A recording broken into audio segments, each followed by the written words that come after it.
Okay, I think I'm live, actually. Let me just check.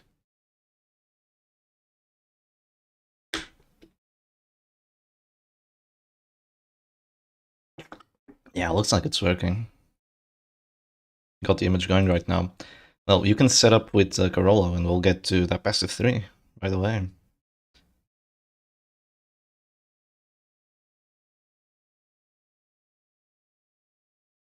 This time we actually have a thumbnail too, so that's pretty cool. Looks like it's working.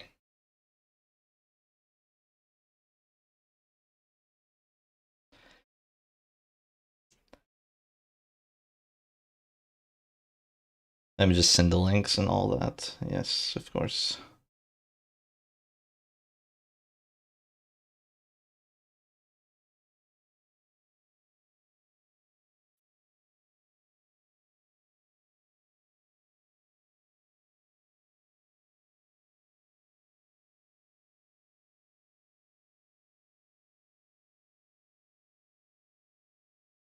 Oh, I should get some music going too. Alright, yeah. Let's see. I am looking at the chat. Does anyone want to suggest some song before we start?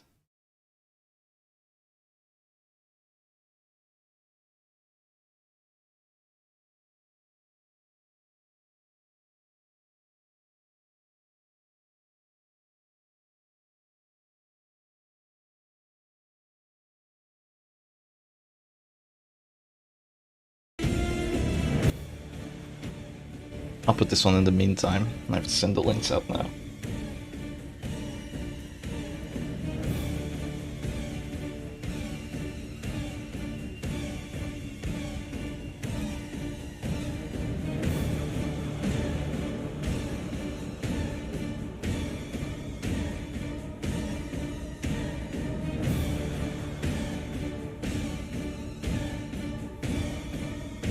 You wanted me to do the Fanaticals for pure screaming.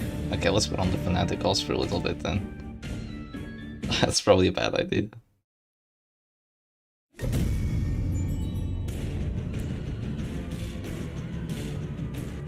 Sounds like, is this Warren's? I think this is the Warren's soundtrack. Like at nighttime, but even with more screaming, probably. Oh, it's okay, Carollo, you know, you do what you gotta do, right? It's a remix of Warren's. It's brutal. God damn.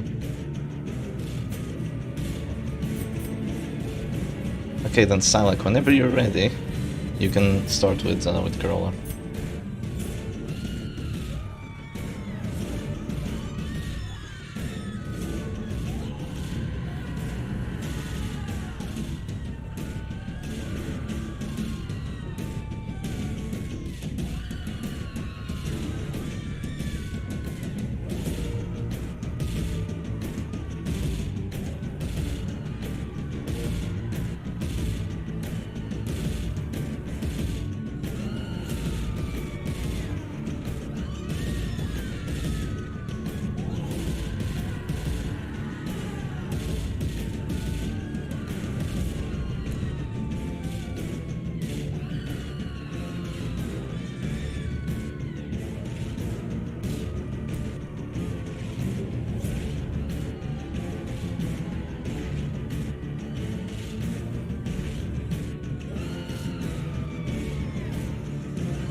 It's me screaming.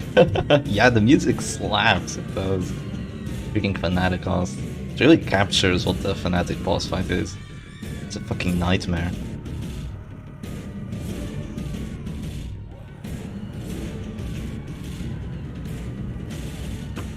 Alright, we're going to match number 1. Between these two, this is the best of 3. So let me chill down with the music for just a second. Get the screen thingies going. Alright, and let's go into it. So, we do have game sound, I believe? Yes, we do. We have the game sounds. And we can get straight into the match, so it looks like... Oh, this is a rough matchup. Okay, Silac is playing the Hit Squad, and Carollo is playing the Zedus Stress Comp. What is the Fanatic? How do you not know what the Fanatic is? It's the... it came with, I think, the Crimson Core DLC, right? It's a boss fight that shows up whenever you have the Crimson Curse. Yeah, it's a crazy boss fight. It's like Hack 2.0. But yeah, speaking of this match, so Silac gets to go first, which is really good, because now he can actually just drop a pull on this Houndmaster, and that's already a pretty poor start for Carollo. So despite having a team that does rather well against damage, and you know, just has a lot of protection and does a lot of stress, going second here is pretty annoying because that Abomination was in position 3. So the pull not only causes the Houndmaster to be put into position 2, where he's gonna probably get stunned or punished or something like that. It also makes it so the Abomination is disrupted, and of course the Houndmaster is probably going to get one shot by a sniper shot. So honestly, really good start by Psylac. So surprising to see Carollo not even going for a guard, not going for Bellow debuffs. We don't know the trinkets that the Man at Arms has. We don't know what he can actually do with it, but you know, there's different things. So goes for Punish here, 70% hit chance. You know, that's what the spiked bat does. This is why you kind of need a Crown of Thorns on this Flagellant, because without it, well, you're really lacking on the accuracy, having only that small amount. So is the live stream working? Is it working as intended? Yes, it is. Good. Good to see. All right. So there's going to be a guard now after the punish, but there's just going to be a stunning blow. And this Crusader does have both the stunning trinkets. So unlike the original hit squad, this Crusader is actually ready to stun those Men at Arms quite efficiently, albeit with a lower accuracy chance. One day Annie will participate in a tourney, not as a player but as a musician. Oh, that's true. Maybe one day. So just an immediate zealous here from that Crusader. Kind of a risky move because now the Houndmaster is probably going to get one shot, but you will get the heal with Houndmaster. So maybe there was an argument for going Houndseri first, to just get the bleed and the stress from the Houndseri rather than the stress and the damage from the Zealous Accusation. But you know, there's a crit heal for 10 over there, which means that a Punish probably won't do enough damage. So that's a pretty decent outcome for Carollo, I'm gonna have to say. Pretty decent outcome. And what really matters right now is how long can this Houndmaster stay alive? And while staying alive, how much damage, how much stress can Carollo like output against Silac's team? It's really what matters. You know, you lose a character, you're gonna lose a character eventually playing against a Mark team like this, but it depends on how long that character holds out for. Because if this Noggy survives until round 3, there's like gonna be more horror being output, there's gonna be more Zealous Accusations, more Houndseries, like there's about to be one right now. Houndseri could be crucial. Oh, that's a blackjack. I'm not sure if I agree with it. I mean, it's definitely a play, except it's an 80% chance of actually getting the stun. But at least the Arbalest's turn is gone, she can't go for a flare or anything like that, but yeah. Getting that blackjack there means that the Crusader is not going to be able to stun Carollo's Crusader, and there's just going to be a Zealous Accusation. Zealous Accusations are pretty good, but oh well. Now this Houndmaster will be dropping to 0 HP, and there really isn't too many ways you can save him. Actually no, with the stun, the Houndmaster should be not fine, but he will die by the start of next round, but he's still alive for a little bit. The biggest problem here is that Carollo went second, right? So he can't just start off the match by going for a heal or something like that. So right now just 2 finishes from Silac, and this Houndmaster should be gone. Unless there's some kind of stun being done against the Bounty Hunter too, but that's 2 stuns. Playing against the stun team, you know, playing with the stress team, not something you usually see, not something they usually even go for because they don't have stun trinkets, right? Those can fail. It's a 50-50. How is the tournament going so far? Well, this is the second day of the tournament, and this is the... what is this? This is the semi-finals of the losers bracket. So it's going to be Silac versus Carollo, and whoever wins this is going to play in the losers final, actually. Yeah, it's going to play in the losers final, I believe. So yeah, there's just going to be a V-Smile there. After this pass, there's going to be a pass, and then the Houndmaster is probably going to die. And the question is, did Carollo do enough with the doggy to justify this death? I'm not sure. I mean, there was a self-heal and there was a blackjack, so there wasn't even a single Houndseri. So there was absolutely no value from that Crimson Hook right there. And this Arbalest and this Bounty Hunter are essentially unharmed. The Flagellant is a Flagellant, right? And the Crusader might be taking a little bit more punishment, but I think it's not the end of the world. Unless the Zealous starts hurting quite a while. It's almost finals as far as I understand. Yeah, after this match, and while the players are reading up, we will have another look at the brackets, just to see what's up. But yeah, so far we are getting close to the finals, but we are in the losers bracket, so both these players have lost the best of 3 already, and if they lose this one, they will be permanently out of the tournament. So now there's going to be a stun on someone, it's just going to be a stun on the Crusader. Now just keeping it simple, getting rid of that Crusader action, preventing more Zealous Execution from coming through, and also doing a decent amount of damage. Right now that A-Bomb is probably feeling pretty lucky that he didn't get stunned there, so he's gonna get his second transformation off, and second transformation is very important. And this Man-at-Arms is quite tanky. He has the Protector's Kite and the Yuri Eye, so those battle debuffs are gonna be putting in some pain. But the biggest problem here is that, unlike most damage teams, the Butcher's hit squad doesn't really lose that much in the late game against stress teams because it still has a Flagellant. Shep, how do you win against the Mark team? I always lose against them. Well, I don't think... I think this match is advantageous for Silac, so you might not be witnessing how do you beat the Mark team right now. But the easiest way to know how to beat a Mark team, or the easiest way to beat one of them, is to join them and play your own Mark team. You know, just play World Domination. It's a pretty good Mark team at taking out enemy Mark teams, and yeah. If you can't beat them, join them, that's what I usually say. So it's going to be a big punish right there. That punish is actually going to take out pretty much the entirety of the Abomination's HP over the next 4 rounds, but there's going to be a Retribution, like, not a Retribution, but like a B-spell crit in Retribution against that Flash, but it doesn't really accomplish much. It's going to make him take a little bit of stress, a little bit more damage, but the damage might actually be good here, because now he can actually go redeem and, you know, just keep the Flash on, keep the Crusader completely alive. So now this Arbalist has a choice of where she wants to hit. I think she only has one battle debuff on her, so she should be able to do some damage. But one important thing is there's actually Eagle Eye Talisman, as well as Stabilizing Tiller. RNR says don't listen to him. Yeah, RNR or Yar really hates the Mark teams. Do not play the Mark teams if you're playing against him, it'll just rage absolutely. So it's going to be a D-transformation from this A-Bomb. Is there going to be a stun? I think there is going to be a stun, yeah. I mean, that's pretty much the only thing you can do apart from moving back. Moving back is also an idea, just to put the Crusader back in position. But a stun right now can be met by a Flare, which clears both the Velo debuffs and the stun. It's just how much do you value this Arbalist action is what really matters right now. Because Silac wants to get a kill ASAP. The stress is stacking up, and that Crusader is probably going to die sometime soon. But, I mean, I said probably, but there isn't a lot of stress being output right now. The Crusader's in position 3 and stunned.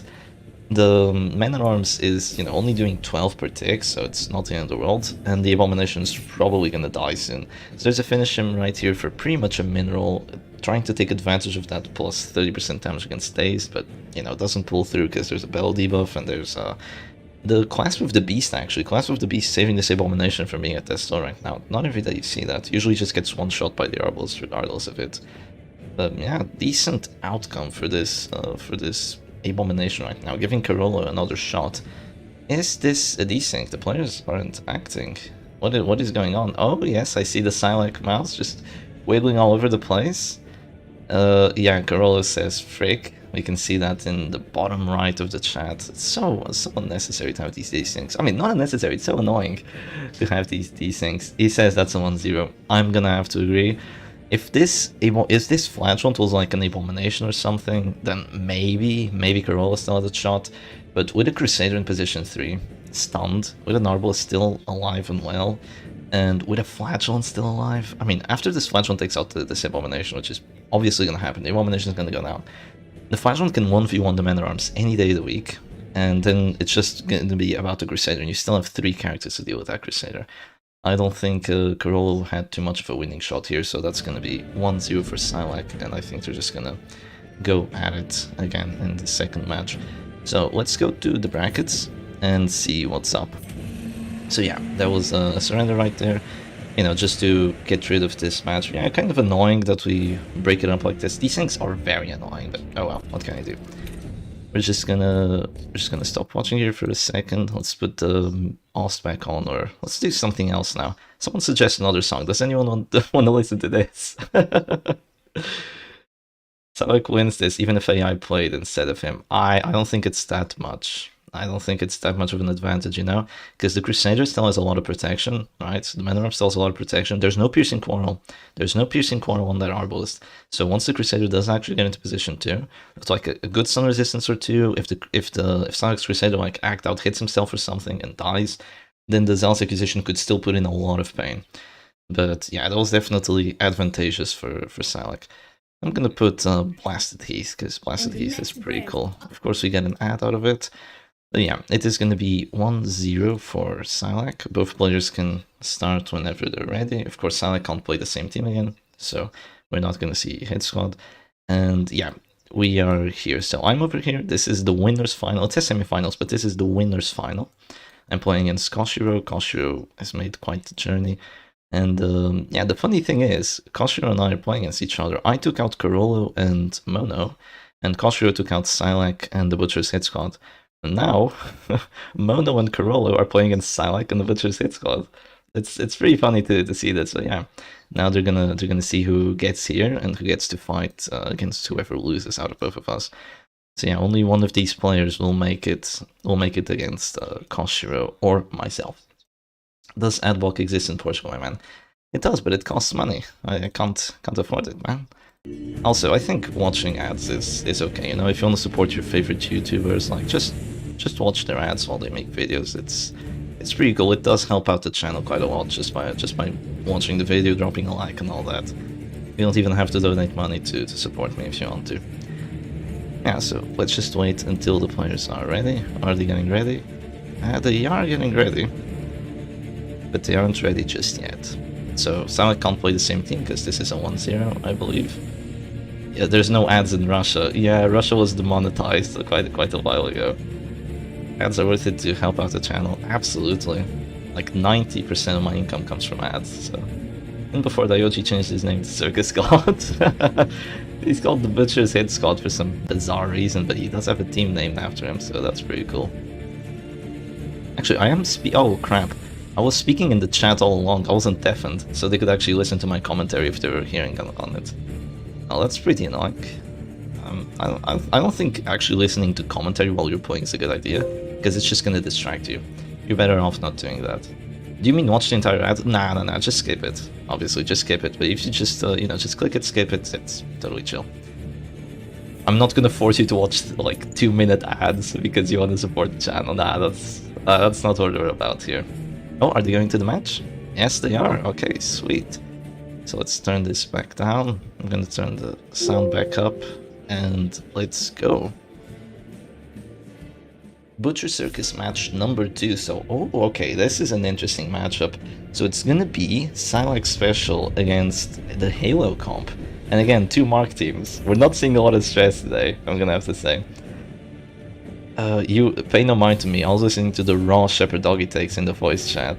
Well, I've deafened myself now, so if they did want to listen, or if they didn't want to stay deafened, then I just, you know, I'm deafened now. So yeah, Silac gets to go first here with the Mark team. If anyone knows how these ones usually go down, if you go first, you're probably having a very big advantage. Not only that, but Silac has a Vestal which can pretty much perma-stun Carollo's Jester, or, you know, just stun whoever she wants. Because with both those stun trinkets, she has 130% stun chance, and a lot of accuracy too, 115. That's the best stun in the game in terms of actually getting it. In terms of damage output, it's, you know, it's garbage. It only does like 2 to 3 and a little bit of stress. So there's going to be a counter stun here onto Silac's Crusader. And I don't think it did too much damage, you know, not the Underworld. Is there going to be a come hither here? Oh, if this fails, it could be disastrous. But no, there isn't a fail, but now Carollo can go for a Flare if he wishes to. So the Flare here is going to clear the Mark and the stun, so that's pretty good for Carollo here. There's kind of double value. I mean, the pull didn't only Mark, it also, you know, calls the pull onto that Arbalist, and now if the Jester does want to act and be aggressive, he's going to have to put the bounty hunter in position 4, which isn't all that great. You know how to deal with stress teams? Yes, kill them before they kill you. That's how you do it. So there's going to be a sniper shot here. I think it was a crit for like 28 against this Arbalist, so very crucial crit right there. You know, just Arbalist things, right? 26% crit chance, but oh, there's another crit right there with the finish him. So maybe a huge misplay by Silac here, actually. Not going for the Crusader action first, because, I mean, you had no reason to go with the Arballs first right there. You know, you were under no pressure to do that. You could have just clicked the Crusader first and you wouldn't have eaten such a big crit right there. That's just crazy. It's absolutely crazy. Especially good because the opposing Crusader is already stunned. Yeah, with the Crusader stunned there, it's pretty freaking good. The players are in stress themselves, they need some certainty. They need certainty. Now I think the way to find certainty is to just, you know, take your time. You have 30 seconds each and every action. You can see Carollo here was thinking, do I want to put the Bounty Hunter in position 4? Do I want to drop a Dirk Stab? He said yes, and it paid off immensely, because he got a crit out of it, and now the Crusader's at death's door. Crusader at death's door this early, without even there being a mark, is really, really good. How to win against damage over time? Well, if you have regen, you can outplace it. If you have repulse, you can pretty much deal with a lot of the DOT abilities. And, you know, if you just kill the characters first, just win LMAO. Yeah, true. The repulse are pretty good. Does Silac have stabilizing tiller? No, he does not. He doesn't actually benefit from going last year. There's going to be another Dirk Stab, which is going to put the Arballs back in the position where she wants to be, but now the Dirk Stab gets a min roll, so the Crusader is still alive and well. Interesting play to actually go for a heal with the Vessel, because personally I would have just dropped another stunning blow. If that Crusader would have gotten another stunning blow, the Silac Crusader might have been just at that star immediately.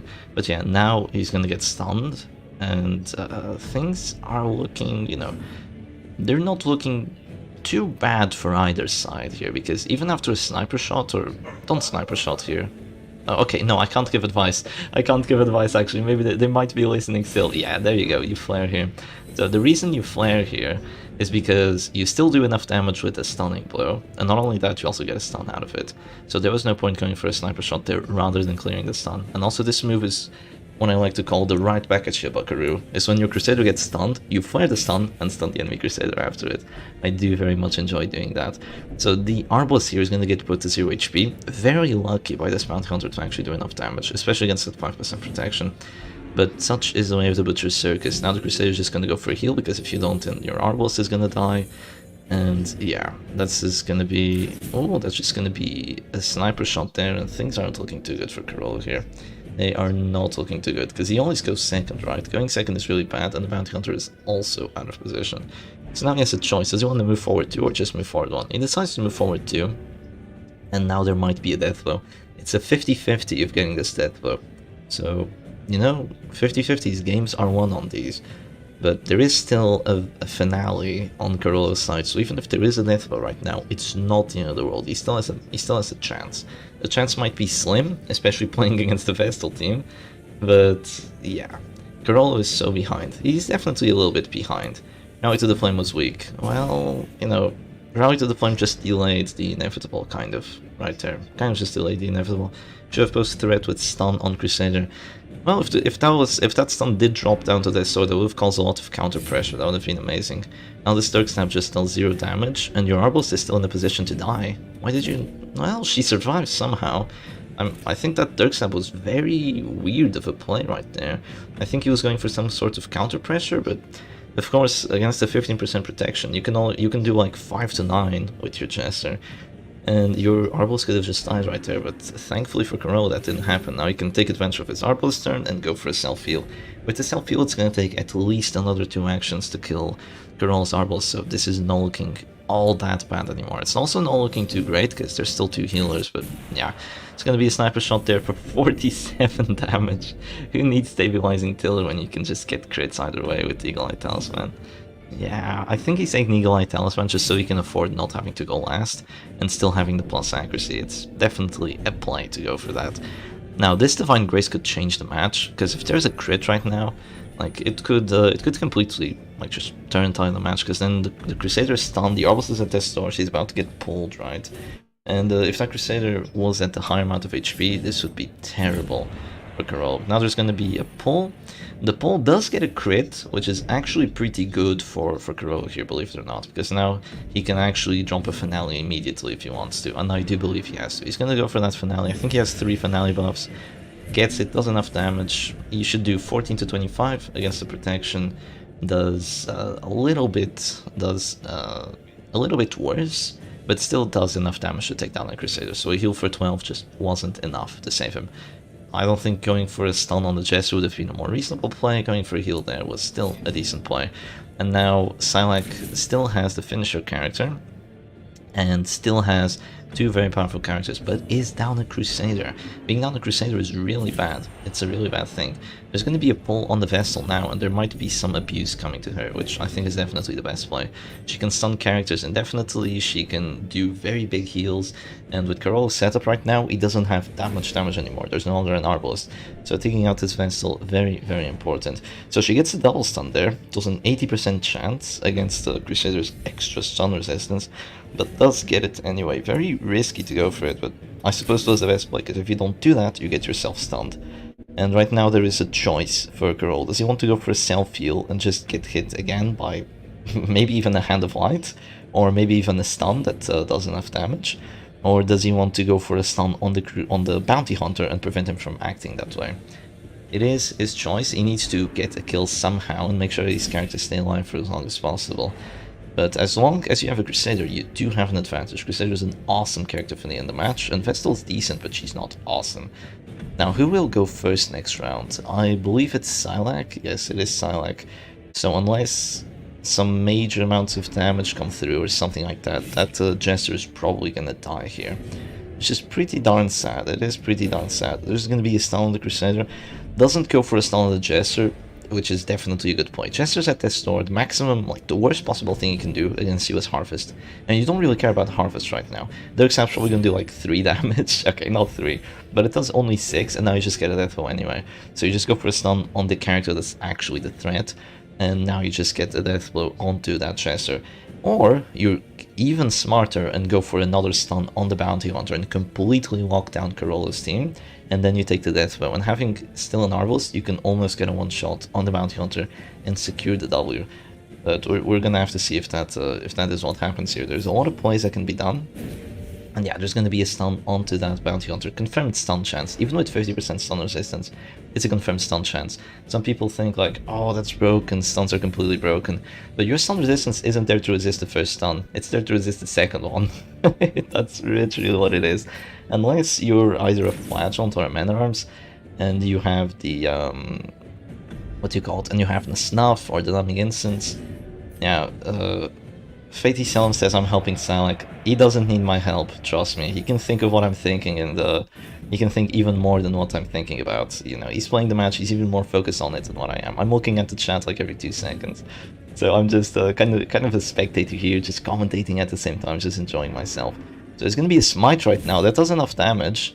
But is it a good play is the question, because there's still gonna be a heal here.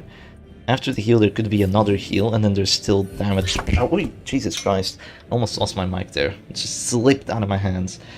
God damn it. Okay, yeah, the problem here is that Carollo only has 2 actions.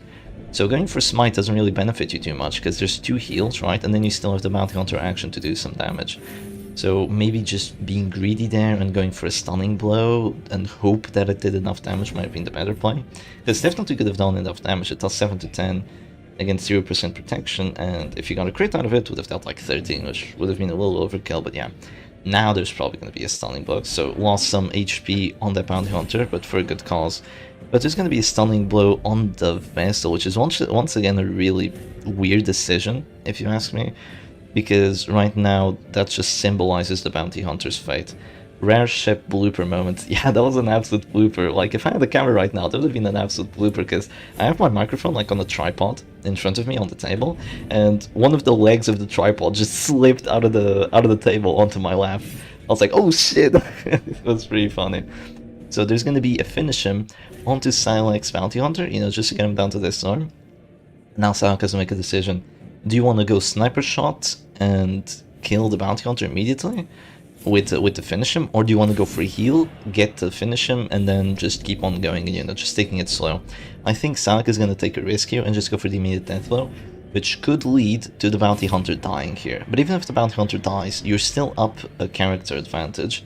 Even if it's against the Crusader, being up a character advantage is pretty significant here. So there's probably going to be a stunning blow here. It doesn't have Zealous to take advantage of it. Gets the crit, which is going to get the stun too. But at this point, I believe it's over. Yeah, not getting the kill right there made it so he wouldn't have a chance anymore. And that's going to be a GG. So that's going to be 2-0 for for Silac, and sadly Carollo is going to be put out of the tournament. So it's going to be a 2-0 right there, and I'm not sure if the other two players are at it right now. Stop watching the stream so you don't get much sound from it.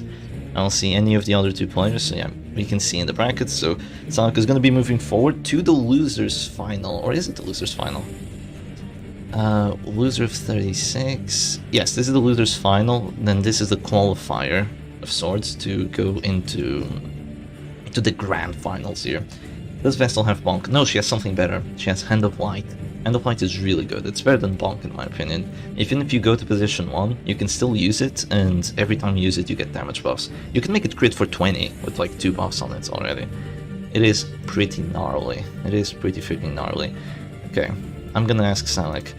Silac, do you know if Daioji is playing yet? Is there a match we can stream?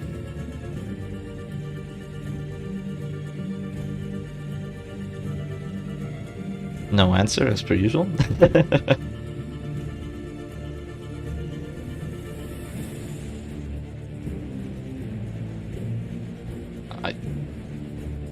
I see a microphone going away. Maybe there is a shot. I wonder how much of an impact bringing uppercuts and not caltrops would have made for Carollo. Keep in mind the Bounty Hunter was in position 4 for most of the duration of the match. Like position 4, position 3, didn't really have too much of a chance. He just moved to position 2, and even with an uppercut, could have helped. Would have been better than caltrops for sure, could have given him more options there, but, you know, it wouldn't make too much of a difference. So, let's see, let me put on the image and just see what's up. So yeah, that's gonna be the end of that, and I'm gonna see if there's another match going on right now.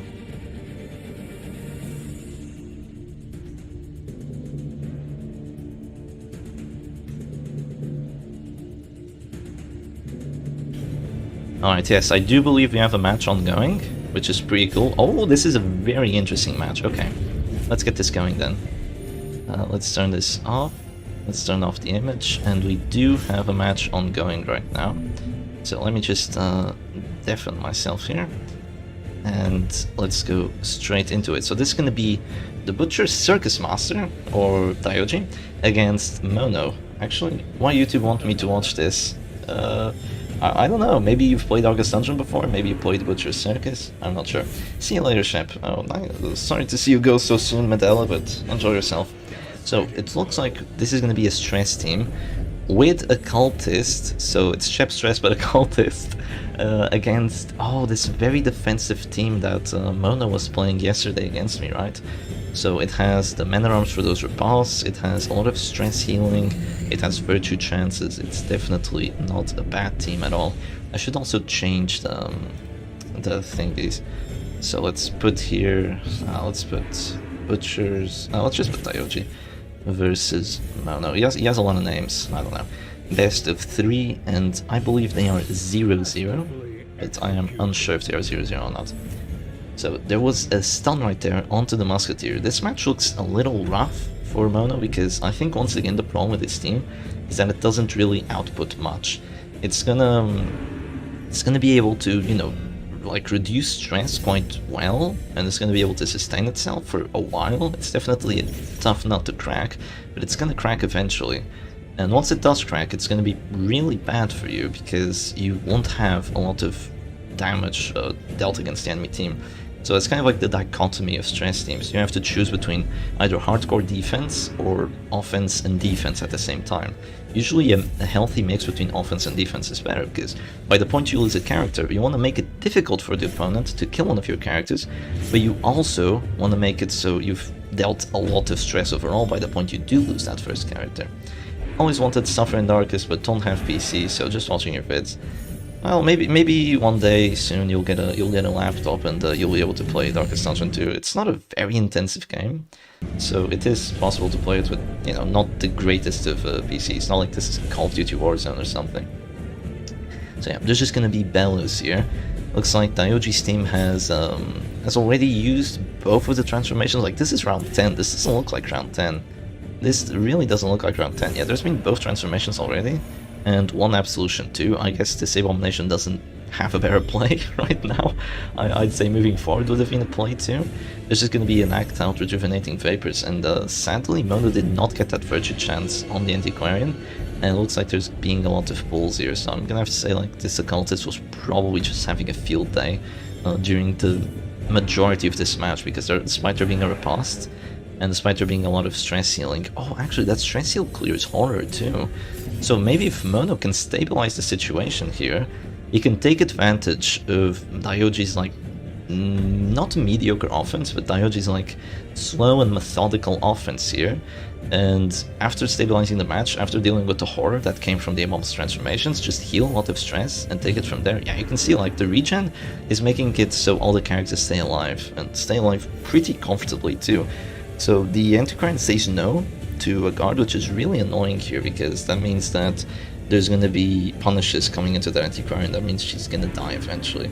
But I don't think there's a command buff on that flashlight. I think this sounds a little too high, so I'm going to tune it down a notch. And yeah, there is the command buff now, so definitely a good play, because there's $50 on that Antiquarian. Hi Shep, hi Shaluxi, nice to see you here. Alright, hello everyone, my name is Shep, and welcome to, I believe, the first match of this best of 3. So there's gonna be a noodles here, that tentacles, and you can see that the riposte doesn't really do all that much. I mean, the tentacles does a lot of stress, does a lot of horror, even does a little bit of damage, and the riposte, with the Bellow debuffs, the riposte is just laughable, you know, you just don't really care about it. And of course there's going to be some stress healing here, but you can't sustain forever. Offense is better than defense in the Butcher's Circus. But there is a death door onto this flagellant, and Daioji just decides to play it safe. And look at this, the team is just reset. So you're down 2 transformations and you're down at least 1 redeem.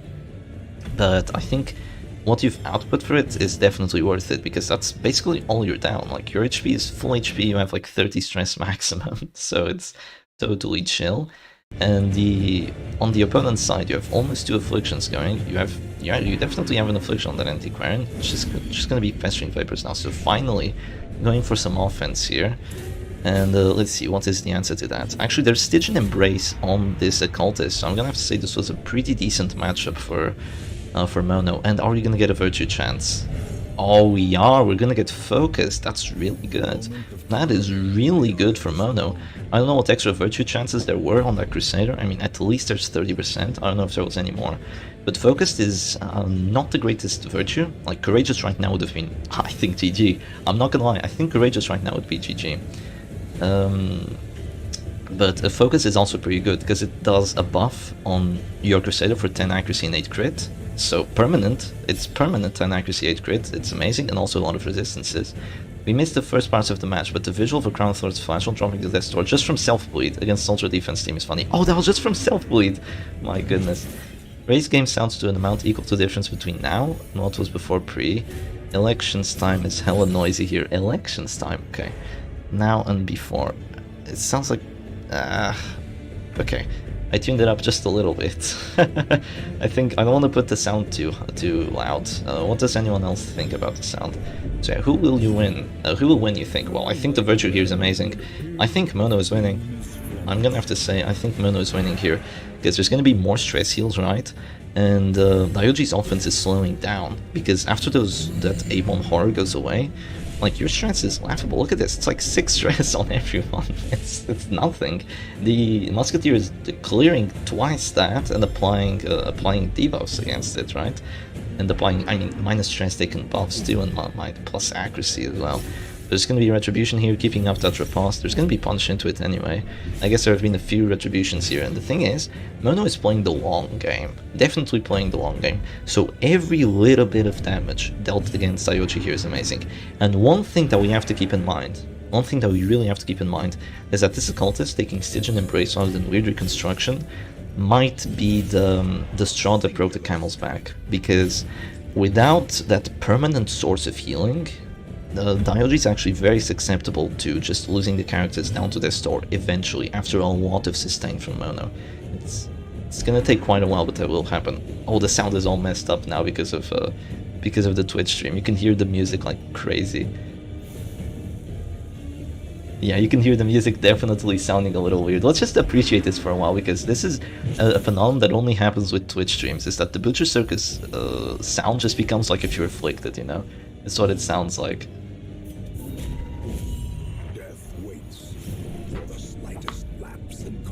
The sirens sound all weird and distorted, and I have to say it's like almost melodic. I wish there was like a version of the song that was like this, so you could hear it every once and then. I think it's actually pretty neat. So it's going to be a stunning blow right now, does get it, even with the plus stun resistance. You know, just getting afflicted there on the Antiquarian was definitely problematic, but I think the play here is 100% to guard, you know, just keep your characters alive. That's what Mono has to do. As long as Mono's characters stay alive, he will win. Like, it might take another 20 rounds, but he will win. He will take this match. And this is very, very important here. Very, very important, because that affliction might be going away. That affliction might be going away this round, because there's going to be another of these stress heals, right? Oh, there's going to be a patch up first. Oh, or not. I guess she might be dropping to that store soon then. But yeah, there's probably going to be one of those big stress heals. Oh, there's just going to be patch ups. Now, the problem with the Musketeer right now is that she has to... It sounds much slower and more calming. Well, it's I wouldn't say calming, I'd say eerie, you know, I'd say it sounds a little bit eerie. But yeah, you have to choose between going for a stress heal or going for a heal, because your characters are also dropping down to 0 and sometimes regen isn't enough. So this is what Musketeer ranging shot players see in their dreams before fighting WD on ladder and dying instantly. Exactly, right, exactly. I played against Mono yesterday. First match we did, he was playing this exact team, I think a few different trinkets. I think the Musketeer actually had Brass Bugle instead of the Exotic Snuff. And I played WD first, and you know, I mean, he held out until like round 5 before I got a kill.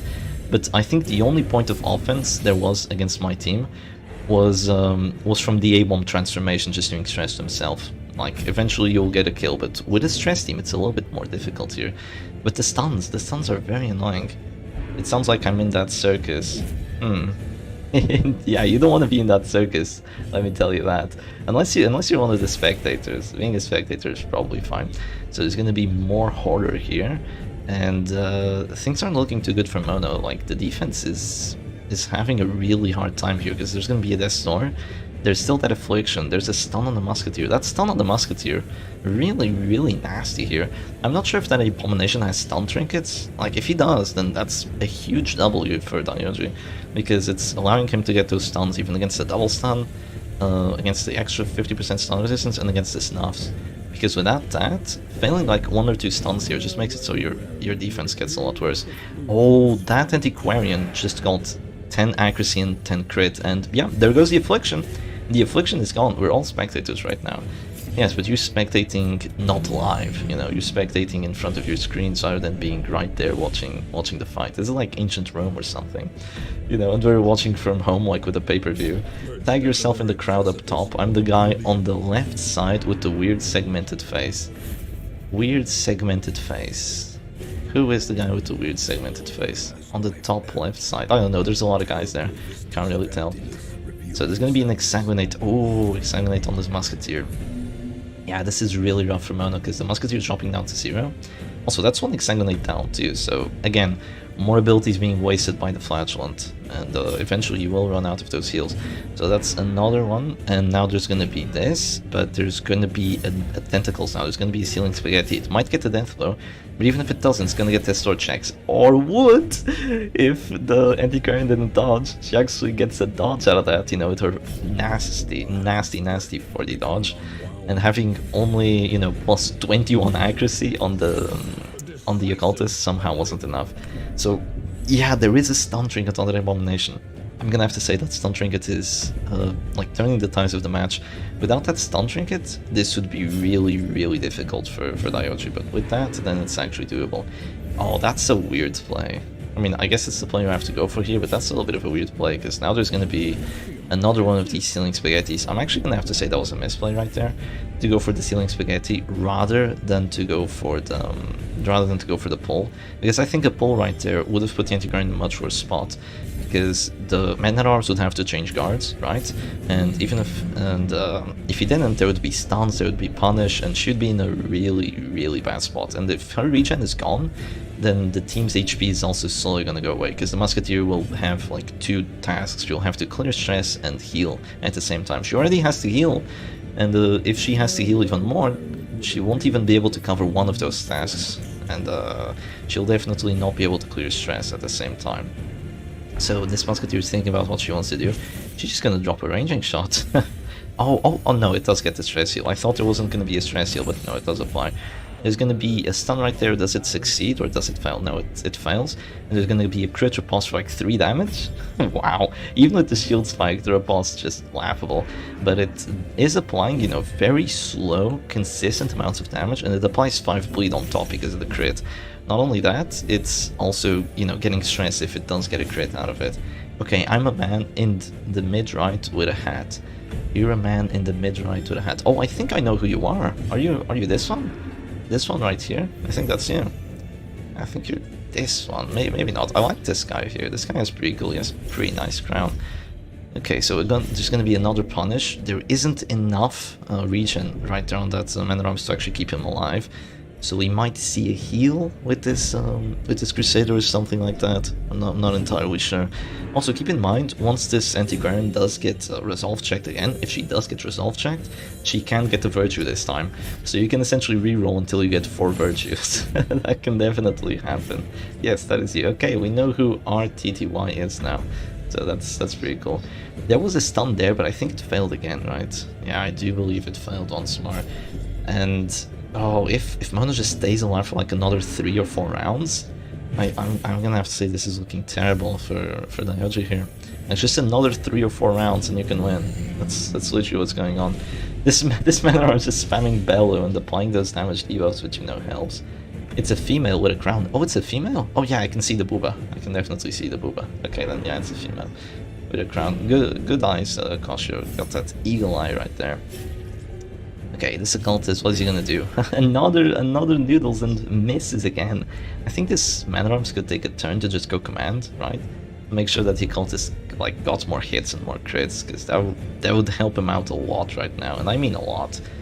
I think the play might be regen or something, maybe a stress heal. There's a lot of horror on that Crusader. Yeah, he's just gonna stress heal himself. And slowly but surely, Mono can just wait this out. Look at this trollish playstyle. This is what tournament organizers hate, because this match is taking like, what, 30 minutes? And this is the first match of a best of 3. Yeah, there can be another 2 matches just like this, like more than 1 hour 30 for just a best of 3.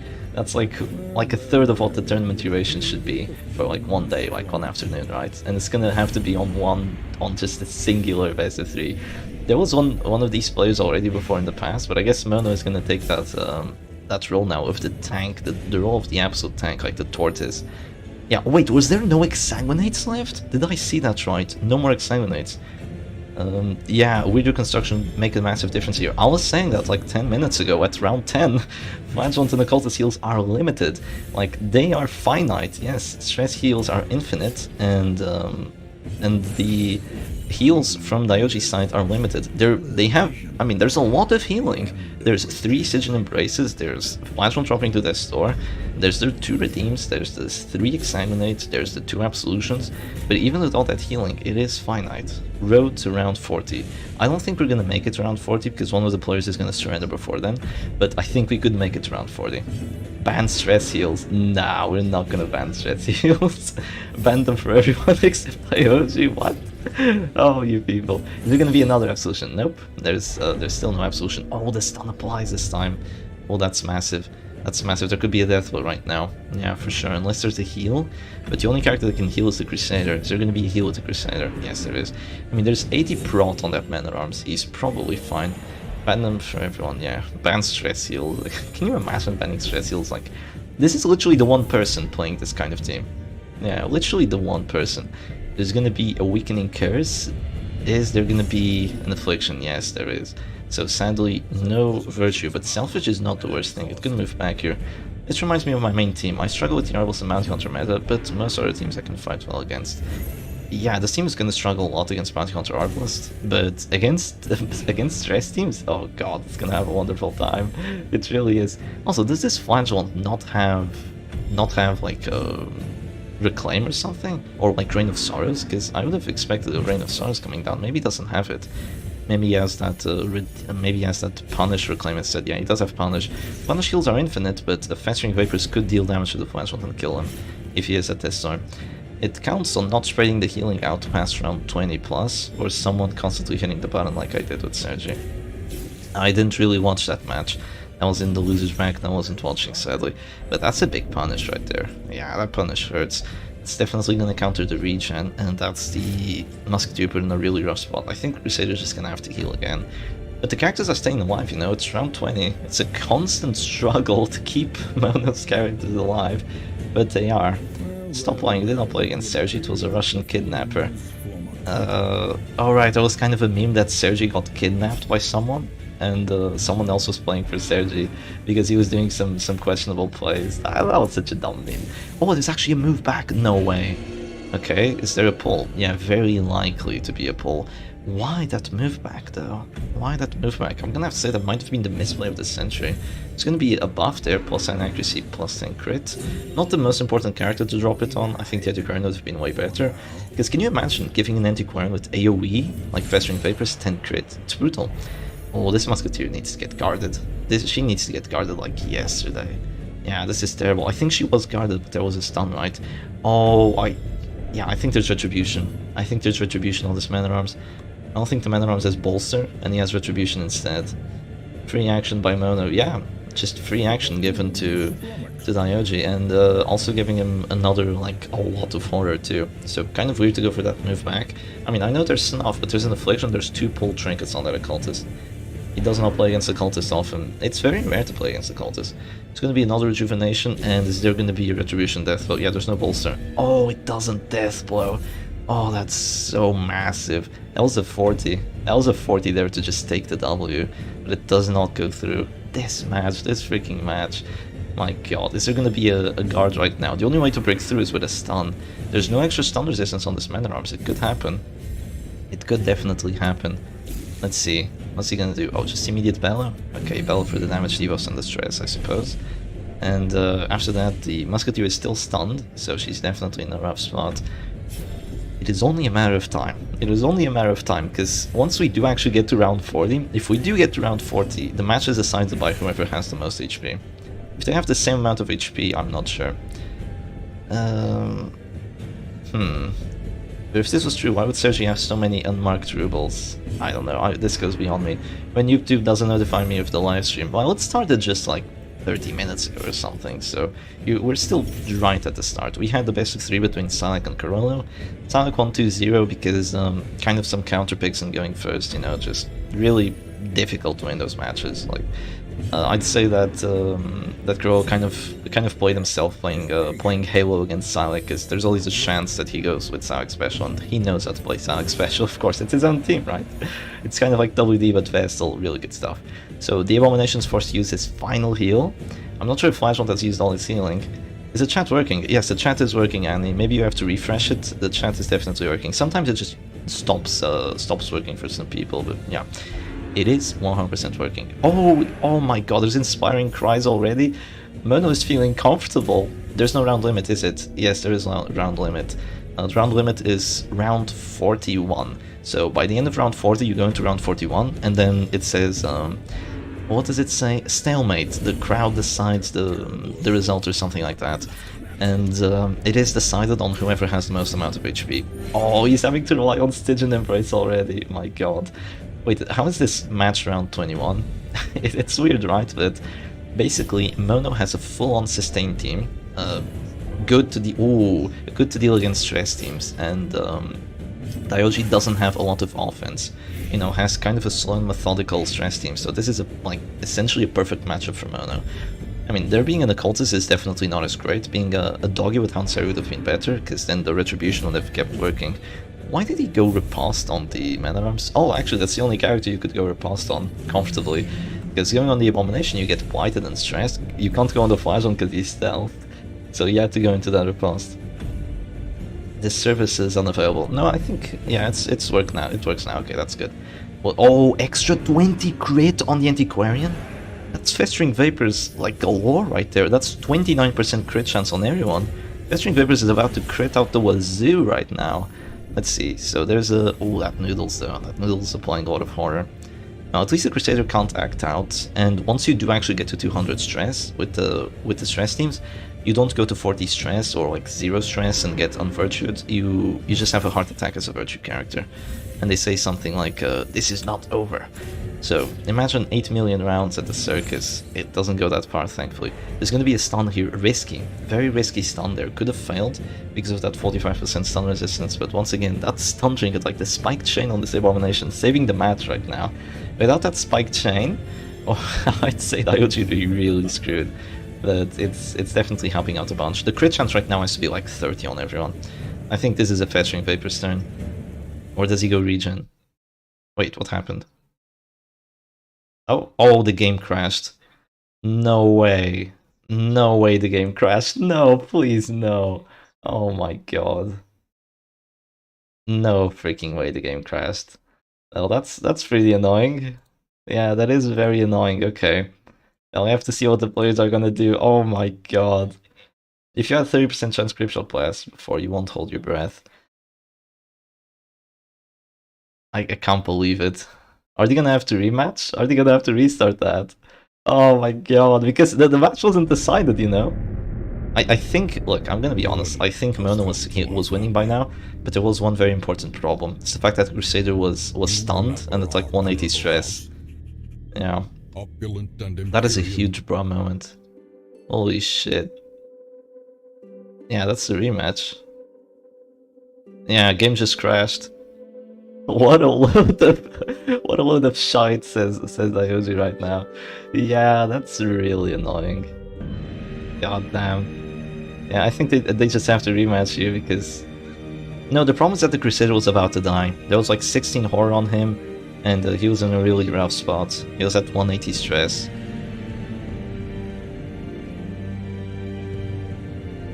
Yeah, that's rough. That is pretty rough.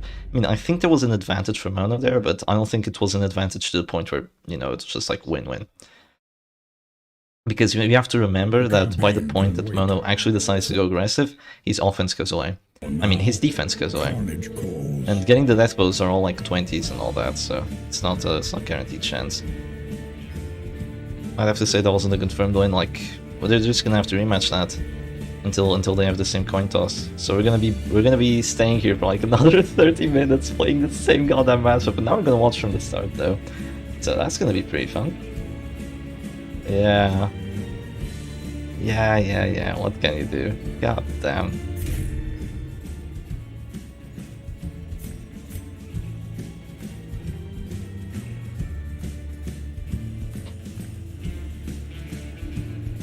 I think they're just deciding on what to do. And they are rematching.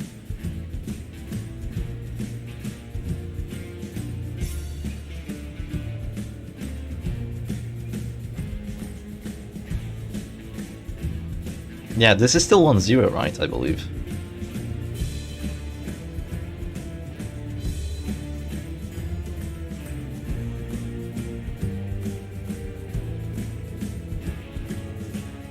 Mono just says, we've been playing like 22 rounds and you ask me for a rematch. No offense here.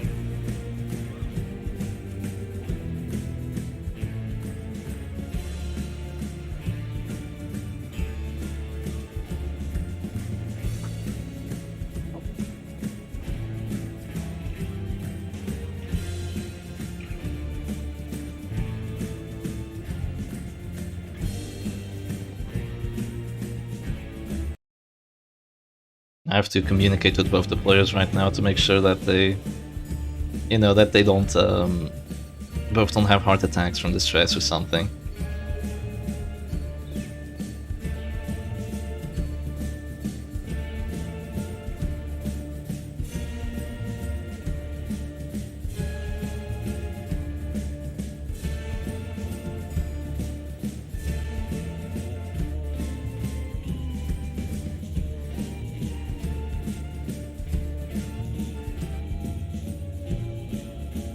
Okay, I'm gonna ask you, people, do you want to watch me playing a best of 5 right now, the winner's final, or do you want to keep watching Daioji? Or do you want to keep watching this match? Because it might be more of the same. You crashed the server so you could watch the match from the very beginning. No need to thank you.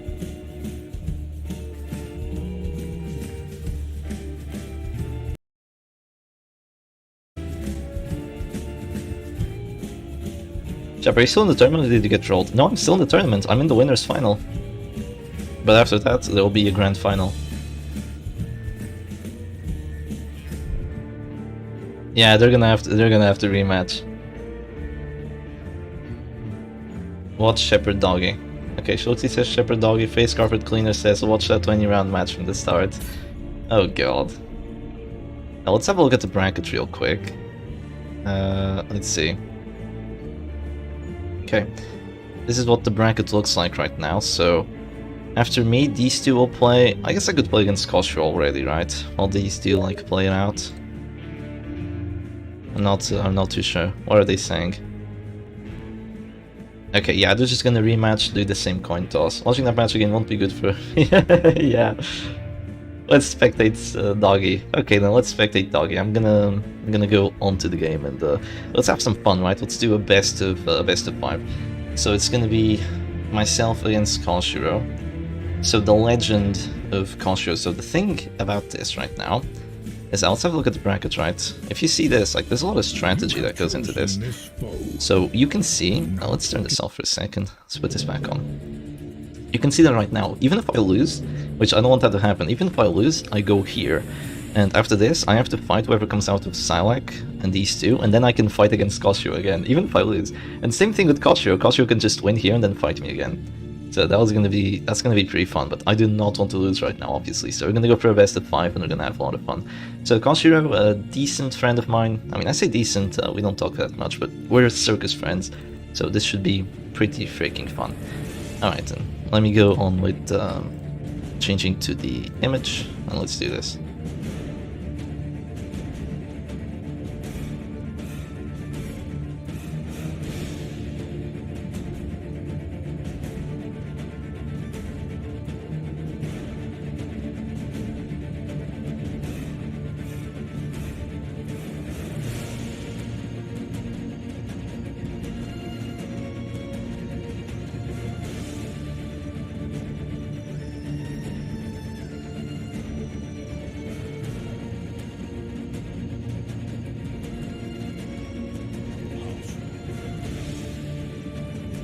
Circus friends, clown emoji. Yeah. That's not the kind of circus. I plan to use that meta Super OP Hellion plus VD combo. If I'm winning 2-0, I might. If I win 2-0 on this best of 5 so far, I might do that. Oh no, there's no way I do that. Come on, that's absolute throwing. I might play something a little off meta, but no, not that. Come on, I'm not playing Hellion PD. I'm not that crazy. There's a prize on the line, man. Alright, let's match up, let's do this. This is gonna be our 5th like duel. We already put 4 people down under in the losers bracket. It's gonna be the 5th one. Or so we would hope for it. So the rules are, actually let me just turn off the music for a second now. And let's get ready for the fight. We're circus friends. We're circus friends. So the rules are, I can't use the same team twice if I win with it. So for example, if I win with WD, I can't use it again. So there's that. Now the question is, what do I want to play? You know what? I've decided pretty quickly on what I want to play. Maybe try the stress team you were playing. Carollo, the stress team you were playing. What stress team were you playing? Zedus? No, I'm not gonna play Zedus. Or maybe I am. You never know. I have Zedus in my loadout, so I could play it. You got this, my brother. Thank you, J-Man. But I'm also playing against Koshiro. I don't want to beat her too bad. The entire circus joke here. Let's see. She thinks I'm gonna play WD. Am I gonna play WD is the question, or am I not? Oh, we're going to the match. All right. Let's change out the image. Oh, actually, I still need to capture the game. Whoops. Hopefully this works. All right, don't let me down. Don't let me down. Okay, there we go. Sweet. And let's get into it. Let's just check if I have the sound right. Yes, I do. And let's do this. We are playing... Oh, that's a good matchup. Okay, that's a pretty decent matchup. We're playing against the Armored Burger comp. So this is Koshiro's Armored Burger comp. So it has a Stress Leper, which is a pretty funny thing to play against. And it has... Oh crap, Man at Arms has Retribution. God damn, I didn't know that.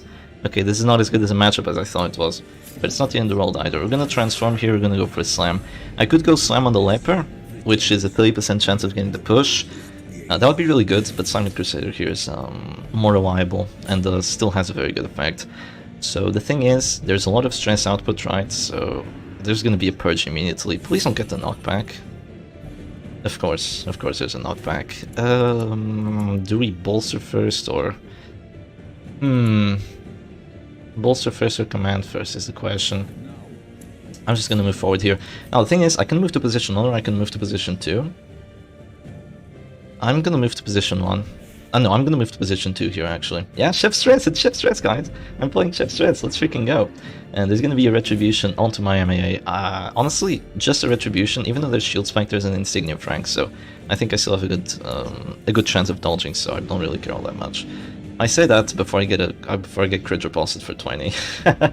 Shield Spike is definitely a menace.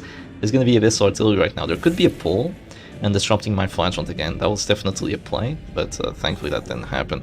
And come on, Houndsary, you need to do well. Okay, we got a crit on that Houndsary, which is pretty nice, but we also got repulsed for 11 HP. Now, we have to be smart here, because the entire match isn't just keeping one character alive. That Holy Lance doesn't do a lot of damage, so it's not the end of the world. And right now I do have command buffs, so I'm gonna use them before I can't. I'm gonna drop a Rain of Stars, hopefully get some damage out of it. Okay, that's decent. Do we get a bleed? No. We get no bleed on the Crusader. So what I really have to do here is take out the... essentially the Occultist. If I take out the Occultist, I win the match. There might be a guard. No, there's not gonna be a guard. Okay. Okay, this is pretty rough. This is pretty rough. I'm gonna de-transform here, and I'm actually gonna stun that Crusader because I don't want to let him get a free Holy Lance right now. Not usually what I do with my Abomination. I don't really like going for stuns, but it's just kind of what I have to do here. I have to adapt. Every comp is Chef Stress in a way. Yes, this is Chef Stress, but Crusader, Occultist, and Leper. Okay. Is there gonna be a Demon's Pull now? Yes, there is. There's gonna be a Demon's Pull, and it hurts. Oh my god, it hurts. Is there Intimidate? Yes, there is Intimidate. There's a command buff too. Let's see, do I have that many heals yet? Not quite. Now, I have an idea. I definitely have an idea. I'm not going to tell Koshi what it is, because I think she's listening. I think she's listening. She's allowed to listen. I mean, she shouldn't. Technically, she shouldn't be allowed to listen, but I think she is. She's going to go Intimidate. Please don't do 5 damage. Okay, that's not 5. And who goes first next round? I do, right? So I don't even care about dropping to that store right now. As long as I can get my Houndsary crits off. No crits, sadly, but there is a crit against my own character, but it's not the end of the world. Yeah, it's really not the end of the world, because we're doing a lot of stress. Oh, no bleed on the Crusader, that's so nasty. That's really bad against us. Yeah, that's really freaking bad that we don't get a bleed on the Crusader. But, you know, sometimes you just have to deal with it. So right now, I am definitely gonna drop a guard here. And let's keep our nice little Man-at-Arms alive. So we do have one advantage, which is the fact that the Man-at-Arms doesn't have Bolster, and he has to keep using Retribution like once every 2 rounds, and the Crusader is still very much out of position, so it's not too shabby because he's not dropping Zealous Accusations and kind of doing damage to my Flash that way. So the Flagellant is going to be a very, very good late game boss. It's definitely a thing that's going to happen. So if you go for the Flagellant right now, you give me Redeem, and you are going to go for that actually, surprisingly too. And since you go for that, I could just drop a Redeem immediately. Do I drop a Redeem immediately is the question. And you know what? The answer is yes. It's a weird Redeem. I don't like doing Redeem before dropping to Death's Door, but I'm gonna do it right now because that's gonna allow me to keep spamming Houndsary. And I like Houndsary. You know, everyone likes Houndsary. And hopefully I don't get crit repulsed again for my entire health bar. Hopefully there's a repulse for like 7 right now. It's gonna be a Purge. Does it get the push? It does get the push, but that's actually not the end of the world, because now my Flagellant is back in the place where it wants to be, right? Okay, please don't crit repulse me. Okay, that's a repulse for 7, as I called, and that's going to be an Affliction on the Occultist. That's a really good amount of stress. Okay, Crusader goes Masochistic, that means he has no dodge, and he can hit himself, and you can also put the Leper out of position, which is really good actually. Oh, Masochistic, that's so good. Yeah, the Leper doesn't have Hue, so he's totally useless out of position 1. And the Occultist is abusive. Abusive can do a lot of stress on the Act Outs, which is not the end of the world. Can also do more damage, but yeah. Oh, crit 12, my god. That does hurt. That is not a tickle, that is a very big hurt. And right now, I think I'm gonna get disrupted like really heavily here, but that's literally all I can do right now. I'm probably gonna get old right now on this Man at Arms, but oh well, what can I do, right? Can't really do too much. There's gonna be another retribution. Gets a crit out of it. God damn it, that's minus stress taken. Yeah, 2 crits there. This Man at Arms is taking like laughable amounts of stress right now, and I can de-transform, go for a Manacles, but yeah, I will go for Manacles here. That is risky.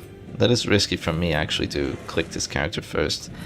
But I think it's a risk that we must take right now. So I'm gonna do this, and I'm just gonna do that and enjoy myself. So this Crusader pretty much bleeding down to 0, also taking a lot of stress. And right now there could be tentacles and retribution for a death whip, but I doubt that's gonna happen. He has to go command right now because you know, you don't want to use your retribution twice. But Crusader says no. Crusader saying no is really good for us here. And right now we can go for another Hansari if you want to, but we don't have command buffs. That's kind of the problemo here. Do we want to command buff to go for that Hansari, or do we want to go for it immediately? Well, our accuracy is 91. Maximum amount of dodge is 15. I'm gonna wait for the Occultist to do his action. Yeah, I'm gonna wait for the Occultist. I'm gonna drop a command either way, because we need the accuracy buffs. And I'm gonna wait for the Occultist to do his action, because if he wants to drop to this one and heal, that could be really good for me, because he might just heal for like 3. And pretty much accomplish nothing but take stress. So that's not too shabby. So the Leper isn't afflicted just yet, and he's gonna go Intimidate. That's definitely gonna do enough damage. But my Abomination has transformed twice. If the Abomination dies right now, it's not the end of the world, you know? It is not the end of the world. It is bad, but it's not the end of the world. So he's gonna get Irrational, which is pretty bad, but I hope I can make him, you know, I hope he stays alive and doesn't die to like just a Demon's Pool or an Abyssal Artillery.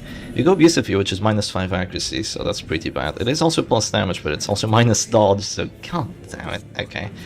Well, we did get pretty lucky to get Abusive on the enemy Occultist too, because now he has practically no dodge. I'm gonna go for this. We don't get crits, but we get a dodge with Abusive. That's really good. But we don't get a bleed on the Crusader, so it's just back and forth with what we're getting right now. Leper goes Abusive, which is pretty decent for a Leper because he does more damage, but you know, this isn't really a damage Leper. Purge does damage, but I would have definitely preferred Fearful right there. I'm not going to sugarcoat it, it's not what I wanted. I'm going to go for this right now. We get a crit out of it, which is wonderful, because now that Occultist is really close to dying, I'm going to have to say, like, even though these two characters are in a really rough spot, and even though the Flagellant is, you know, down 1 redeem, the Man at Arms is just chilling. You know, the Man at Arms is totally chilling like right now, and the Flagellant is still alive. How much DOT are you taking? You're taking 13. That's brutal. That's brutal amounts of DOT. And I guess I could play it risky. And I will actually play it risky right now. It is risky to play risky, believe it or not, but I am gonna do it. We get a crit out of it, which is really good. We're gonna drop to Death's Door, but we're gonna get almost a Dead Crusader. He's gonna drop to Death's Door, and also even more stress on that Occultist, so he has to heal himself again. Abusive Doggy Dodge. Yeah, I don't know how. I really don't know how that happened, but I'm not complaining. Okay, let's see. Oh, an act out for some stress. Okay, we take those. Weird Reconstruction heal. 19 again. Look at those big rolls. Coming in so clutch right now. I'm gonna have to guard again unless I want to die. Do I want to die is the question. No, of course not. What I want to do, though, is I want to drop a Punish right here, because that's probably going to be a death blow on the Crusader. And it's not quite, but he's dead to Horror, so it's going to be GG for this Crusader. And without a Crusader, you can't really do too much damage to my Flagellant, so I don't really mind acting right now, because I don't think I'm going to get dropped to this sword. So I'm okay with that. The Abomination might die right now, it's at 25. Doesn't die, thankfully, so he's going to stay alive. Risky equals risky. Who would have guessed, right? We want to keep the doggy alive, right? How much stress do I do? 13? 13. 13 stress, maybe a little more. Affliction. Or do we keep the doggy alive? I'm gonna keep the doggy alive because the Man at Arms might pass soon, we might get a free Harry somewhere. I've seen it not dodging with 65 dodge. I've seen it not dodging with 92 dodge. Like, you know, just a lot of dumb things can happen. 40% chance of getting a death whip, doesn't get it. I'm really lucky, I'm gonna have to say. Not getting death whip by either the 25 or the 40. And now I'm just gonna click here and I'm gonna go self-heal and kind of like remove your progress right there. You basically just wasted 2 actions on that. And my Abomination's still alive for the end. Is there extra stress? Yes, there is. Not quite enough to make too much of a difference, though. Do I go Harry right now? I don't think so. Yeah, I don't think so. What do I go for then? What do I go for? My Abomination's really here just to suck up damage, I'm gonna have to say. Not everything is well. Not all is well for Shepherd Doggy right now. Yeah, not all is well. Okay, I'm gonna go for a punish here, hopefully just to do some damage. We don't get a crit out of it, but that's gonna be a nice bleed. Yeah, I'm having to think this one out because not all is well, you know, like, it's not like I have a confirmed win right here, like, a lot can go bad. I can just go Hounsari and die. And, yeah, it's Return of the Immortal Abomination, right? The Abomination is kind of useless right now because, like, you know, Beast Bow into dead, and that's not too great. I'm happy that he's focusing down the A-bomb here. Actually, 7 damage Intimidate, that's pretty brutal. Yeah, I'm happy that they're focusing down the A-bomb because I'm definitely not suffering because of that. And he's gonna go Command. After I can use the Redeem and then start using Hounsari again, so that's a pretty important thing to remember. I don't have accuracy buffs right now, but I'm gonna do this just to get an Affliction, and also to get the Cultist closer to dying. So he's gonna take 11 stress from the horror after dropping. Actually, maybe a little more because he has the monkey spell, right? He might take 12 from that because he took 6. There is no bolster, right? Yeah, he still only takes 11, but he took 6 from Death's Door. He's gonna go with Reconstruction, gets another heal for 19, triple 19. Koshiro, I want your Cultist luck. I want your Cultist luck like yesterday, please. It is really cool. Okay, right now Abomination is alive, so I'm just gonna do this. I do 0 damage, do I get the stun? No. Yeah, Abomination really isn't too useful right now, you know? I don't mind him dying all that much, it's not the end of the world. That's a pass, but it's not like the most important pass, and this is just gonna be a move back turn here, for sure. Move back so I can actually potentially use Licloons and all that nasty stuff. If Selfish moves back next round, there's gonna be no more repulse, so that's really good. Let's see, Leper goes for Solemnity here. Solemnity is not gonna save you, I'm gonna have to say. Solemnity is not gonna save you. I could go Ring of Swords, but then I might die, so I don't really want to do that. I could go for a Beast Spell right now. Beast Spell doesn't do damage. Yeah, I'm not sure if Manacles does damage either, but yeah, it doesn't, but might get the stun. Yeah, we do get the stun on that, so that's really good. 0 damage Manacles, you know. Yeah, it's rational and all the minus damage, so that can happen. That can definitely happen. The Cultist, okay, he's getting really close, he's almost dead. Abyssal Artillery, yeah, my dog is in Abyssal Artillery range, so that's not too good, but now we get to drop a command, and as long as the doggy doesn't pass, I think that's a GG, because with the doggy alive, with no more riposte, all your characters are essentially dead right now, I'm gonna have to say. So I'm gonna drop the Hounsari first, and after the Hounsari I can drop a Reign of Sorrows, and that Occultist is probably gonna die here. Especially with all the crit buffs that I have. With the Crimson Hook and all the nasty stuff. I could also go for a punish on the Leper, but I think Reign of Sorrows here is just better. And yeah, this is probably gonna be match 1 for me. I got a crit there, not sure on who. Okay, I got a crit on the Occultist.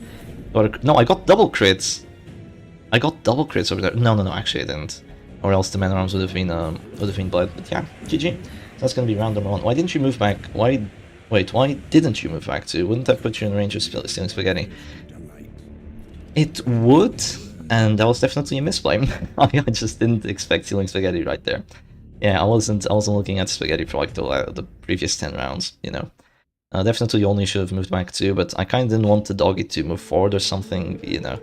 But Abusive doesn't move forward. I say it does, but it doesn't move forward, so you don't have to worry about that. Okay, let's put on an image. And that's going to be 1-0 for me, so we only have to win 2 more. And we no longer have this Occultist stress team, so let's keep that in mind. We no longer have Occultist stress team. Okay. Yes, we are playing. And now I need to think on what I want to play. Because Koshiro can still play just about anything. Let's keep in mind that she knows how to play everything. She knows how to play WD, she knows how to play Stress, she knows how to play DOT teams. So I need to be open to all options. Yeah, we no longer have Shep Stress. We no longer have Shep Stress. Okay. What do I want to bring now? The question. What do I want to bring now? I think it's a little bit obvious, right? Yeah, let's go for it. I think it's a little bit obvious. Go, Shep, 1 more to go. No, not 1 more to go. This is a best of 5. We need to win another 2. Yeah. I am ready right now. I have readied up, and Koshiro is readied up too, so let's see what they play. Let's change out the image again. And here we go, match number 2. Look at their banner. Awesome banner, absolutely awesome banner. Oh, this one. This is a big one. This match is where everything's decided. Let's see. Okay, they're playing Psylac special. Okay, please let me go first. Please let me go first. Yes! Alright, that's good. That's a good going first action right there. Psylac special is definitely not what I wanted to play against right now. But, you know, maybe I can make it work. I'm thinking of dropping an immediate card, but then I'm just gonna get stunned, you know. Not a great display. I'm just gonna move forward here and I'm gonna stun the... Who do I want to slam, actually? I'm gonna slam the Bounty Hunter just because the Arbalest is in third, so she won't be able to sniper shot this round. So that's pretty good for us. You got this, Shep. Thank you for Shen Ambassador. Nice to see you around, my man. Very, very nice to see you. Okay, this is some high pressure. The comp hitter doesn't miss, you know, it can definitely hit my occultist pretty hard. But as long as there isn't, you know, a lot of bad stuff. Oh, Daioji 1-2-1 against Mono? I guess it's gonna be Daioji versus Silac then. That's gonna be pretty fun to watch. Okay. There's gonna be a ball right now. Knocks back like that. Okay, I understand. And what do I want to do? What do I want to do is the question. I might... Oh, I'm gonna get disrupted by the pull. God damn it. Or I might go for a guard here. The guard could fail miserably, you know? That's the only problem. The guard could fail miserably if there's a stun. I mean, I do have Numbing Instance for that. I do have Numbing Instance for that, but you know what? I'm gonna go for Punish here. We get a crit out of it, that's really good. Yeah. We need to kill this Bounty Hunter. Like, that should be obvious. The Bounty Hunter needs to go, right? So we're just gonna use our Flagellant action and go for that. And there's gonna be a pull right now. Yes, pull on the Occultist, as expected. There's probably gonna be a stun on the Occultist too. So I'm gonna use his action essentially before I can't. I'm gonna go for a pull on that Arbalest so she can't go for a sniper shot next round. So at least there won't be a one-shot. Do you play the base game? Not really. Not really, no. I just play Circus. I played the base game in the past, but I don't do it anymore. That was a 70% hit chance, and that got a crit out of it, so I'm pretty annoyed by that, but, you know, such is the way of the Butcher Circus. We do hit everyone with the Battle Debuff Stone. We do debuff everyone, which is pretty good. I do not have Eerie Eye, so we don't actually have, like, 100% chance of just debuffing everyone. So there's gonna be... Yeah, my team's paralyzed right now. My team's absolutely paralyzed to the stuns. So this is pretty annoying, I'm gonna have to say. I'm just gonna pass with the Abomination here. Really isn't much else I think would be too smart of a play. Yeah, this kind of problem playing you know, a stress team like this against Mark teams, you know, it's just really annoying. It's really annoying to play against Mark teams. It's gonna be finish him there actually. It doesn't do enough damage. How does it do 10? That's very surprising that it only did 10. Very, very surprising. I guess I'm just gonna move forward here and see how we go from there. If we take out the Bounty Hunter, I'm gonna have to say, like, we win decisively. We just have to take him out. And as long as there isn't a Virtue. So a lot of things still need to happen for that. No knockbacks right there, which is pretty cool. I'm just gonna drop a... Who goes first? I do. Yeah, I do. So I'm gonna drop this. Another Battle Debuff, so Battle Debuffs are fun. That means minus damage coming through. And hopefully you can resist a stun or two here. None of these stuns are confirmed, so I'm hoping that they don't go through. So 85% stun chance does go through, but yeah, you know. Wishful thinking, Shepherd Doggy. Wishful thinking. That stun isn't a confirmed hit chance. Not a confirmed hit chance. Could also not do 3 damage. Doesn't do 3 damage, which is good. Also not a confirmed chance of getting the stun, but yeah, it does get it. You know, they're all very big chances, so you can kind of expect them to work most of the time. I'm just gonna click here, I'm gonna go detransform B-Spile just to get that Bounty Hunter closer to dying. And maybe take the match that way. But you can see, like, my team is just getting dominated right now. This is really bad.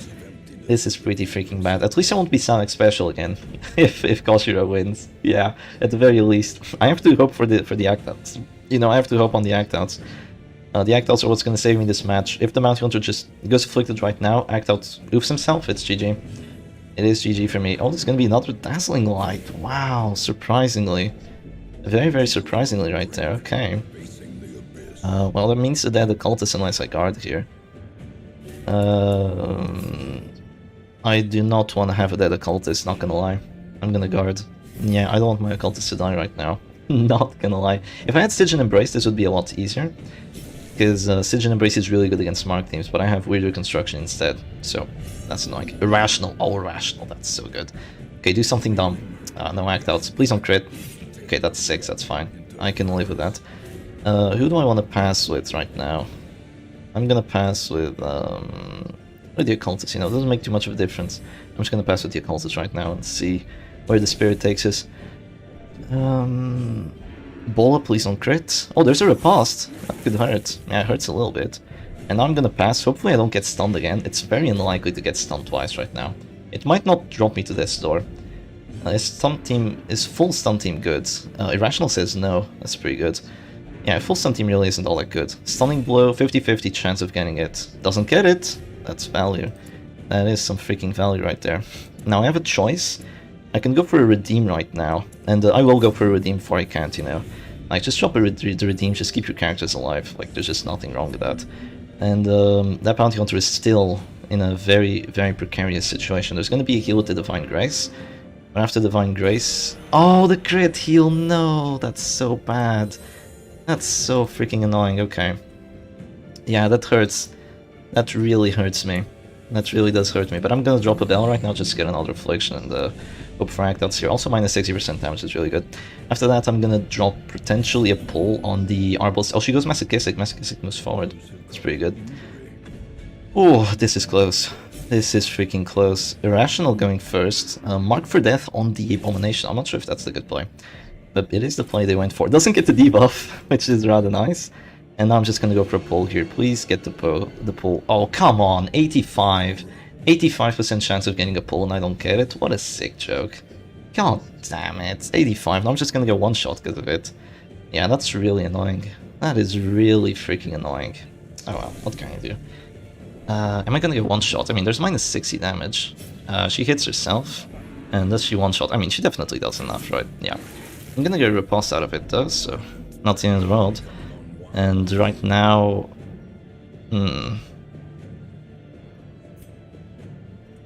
Decision making, right? Decision making. I want a second transformation for sure. If I slam, I get put in position 3. I'm gonna get a second transformation, I'm gonna pass.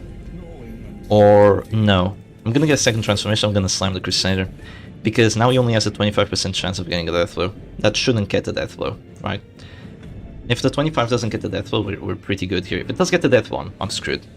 Okay, it doesn't get it. That debuff not applying might have just won me the match. I'm not gonna lie. That debuff not applying right there might have won me the freaking match. I'm just gonna de-transform here. I could be spiled up, but that's probably just a dead abomination. So I'm just gonna heal myself. Hope for the crit heal, right?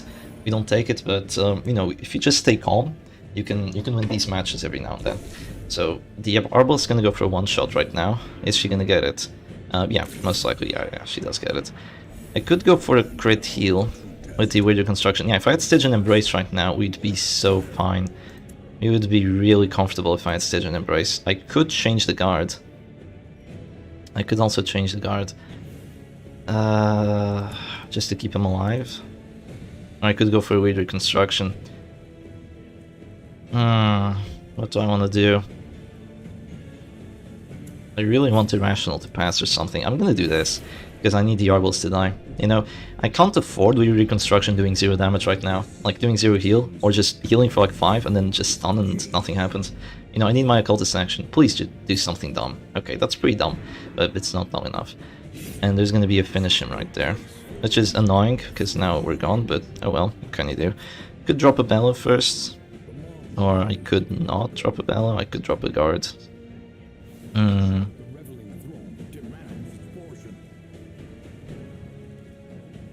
She has to heal, right? She has to heal here. Now this is gonna get an affliction. Yeah, let's do this. Let's do this. A lot of intricate plays right now. I'm trying to win this match. Oh, well, let me tell you, if there's a Virtue right now, I lose. Okay, there's a Rational, that's pretty good. Yeah, even with all this, and going first, if there was a Virtue right there, I would have lost immediately. So, yeah, you just have to be careful with it. Vessel's gonna go Fearful, that's a pass chance, and that's not too bad. Yep, there's a pass! My god, that's great. Reign of Sorrows, if it got a crit right there, that would have been really funny, but wishful thinking. I'm gonna go for a Punish here, and hopefully just do some decent stress. I failed the bleed. 95% chance of getting a bleed and I fail it. Now, isn't that annoying? That's really annoying. Okay, it's gonna be a stunning blow. And right now, I'm gonna go for a minus 40 damage irrational. Okay, yeah, that's minus 50 damage. I'm gonna go for a pull on the Vestal, so she can't go Divine Grace and clear my horror. And a little bit of extra stress too, so I appreciate it. I could have also gone Abyssal Artillery, but I think this is overall better. It's also more disruption, which I appreciate. Also, Man at Arms is still full HP with Protector's Kite, I mean with Pitfighter's Helm, so we have to keep that in mind. You have to keep that in mind that he's still fully alive and chilling. That might miss or do low amounts of damage. It does low amounts of damage. I think I might have played myself not going Tentacles. That would have confirmed the death blow. I might have played myself there. I'm just gonna pass here, see what happens. I want one of them to act out. Fearful can pass, or she can say no. She doesn't say no. Yeah, I think I played myself there, actually. No, I have to go for this, cause a heart attack. And after that, maybe we can still do this. Yeah. I'm hoping that she has some really bad stuff going on. Irrational hasn't done a single act out. Oh, that's weird. Why would you mark for death there? Why would you mark for death there? You could have gone sniper shot. Okay, some stress. That might be enough for a weakening curse death blow. That's a self mark, okay. And a self heal. I think the play right now is pretty obvious. You know, it should be obvious to everyone what the play right now is. It's to get a death blow. 2 to 3, and the Bounty Hunter is gone, so there's no more confirmed death blows, which is really, really good for us. So Bounty Hunter gone, extra stress on the Vestal. So at least that's one extra stress. And maybe we win this. You know, I can't believe I'm gonna win against Silac Special with this team with the Occultist. That's really good. So the people that are asking like, how do you beat Mark? This is it. You just have to get lucky. you just have to get lucky if you want to beat Mark. I could go Bellows, or I could start guarding. I'm gonna guard because Noodles is a lot more efficient than Bellow right now. Even if Bellow is really good, Noodles is gonna destroy the Arbalest, so I think that's better. She moves back there, which is not a bad act out. 60% chance of getting the stun, and does get it. But even then, I still have my Occultist action, which I still consider a win for me. I'm gonna go for this. I miss the Vestal because of Fearful, so I guess it's fair, you know. Afflictions do have their upsides. And now Irrational does some stress. Okay, not the end of the world. It's gonna be a stunning blow, and it's probably gonna get the stun on me, yeah. But now the Occultist gets his action. As long as the Abyssal Artillery doesn't whiff right now, I think this is GG. Yeah, 95, 88, and it doesn't whiff. Oh, did we do 3 damage? Oh no, okay, she didn't have enough HP, she only had 2. I thought she had 4. Okay, that's a dead Vestal if she acts first, so there has to be a heal right now. Oh, the extra stress! They're falling like dominoes! Is that stress? No, it's a self-hit. Okay. There's a Rally to the Flame right now, but after Rally to the Flame there's Horror. This is rough. This is pretty rough. I mean, she's gonna have a heart attack. Doesn't really matter who I click right now, so I'm just gonna click the Man at Arms. And let's see, Vestal's gonna have a heart attack. Please pass or something, come on. Fearful. Oh my god, no way we get a pass on that. Oh, but they go first still. They can't act though. They take enough horror, for sure. Oh, they don't! They don't, just barely don't. No way, no freaking way. Well, she's dead though. Yeah, she's dead here. Unless... Okay, think. Bellow first. We're gonna Bellow first. Okay, let's do this. It's gonna cause a heart attack. Come on, Irrational. We need an act out here. We need an act out from this Irrational if I wanna win. But I think we've already taken this one. You know, it's just that a Cultist is... It's just that Crusader's pretty rough to deal with. I think there was an act out, and we just didn't see it in time. Koshiro saw it first, and then she surrendered. So that's 2-0 for me! Holy crap! My god, I can't believe it. Also, I'm Darkest too. Look at this, Darkest too. One stress away, LUL. I know, right? One stress away, can you believe it? Okay, let's put on the image. And that's 2-0 for me. My fucking god. Yeah. Okay. So Silac is doing a best of 5 against Daioji on their stream. So they're already playing their losers final, I believe, yeah. So let me see the brackets. Yes, they're doing their losers final. So let me just show the brackets real quick. Is it showing? Yes. So we're here, we're 2-0 right now, so we only have to win one more, and then one of these two is going to move forward here, and they're going to have to fight whoever loses out of the both of us. So let's put on back the image on for just a sec, and let's see what we're going to do in our final match against Koshiro. So we can't play Shep Stress, we can't play Shep Stress number 4, and what do we want to do then? We can't play Shep Stress, we can't play Shep Stress number 4. Both my stress teams are gone. I have more stress teams though. I definitely have more stress teams. What do I want to play against Koshiro is the question. I just have to win one of the next 3 matches. That's the thing, right? I only have to win one. Decision making. Decision making. Okay, you know what? I've decided. Or have I? Yeah, I've decided. Okay, I've decided. Let's see what happens. You like this system of eliminations? Yeah, it means that I can't play just the same teams over and over, right? Wait, you said you'd play PD Hellion. I said I might.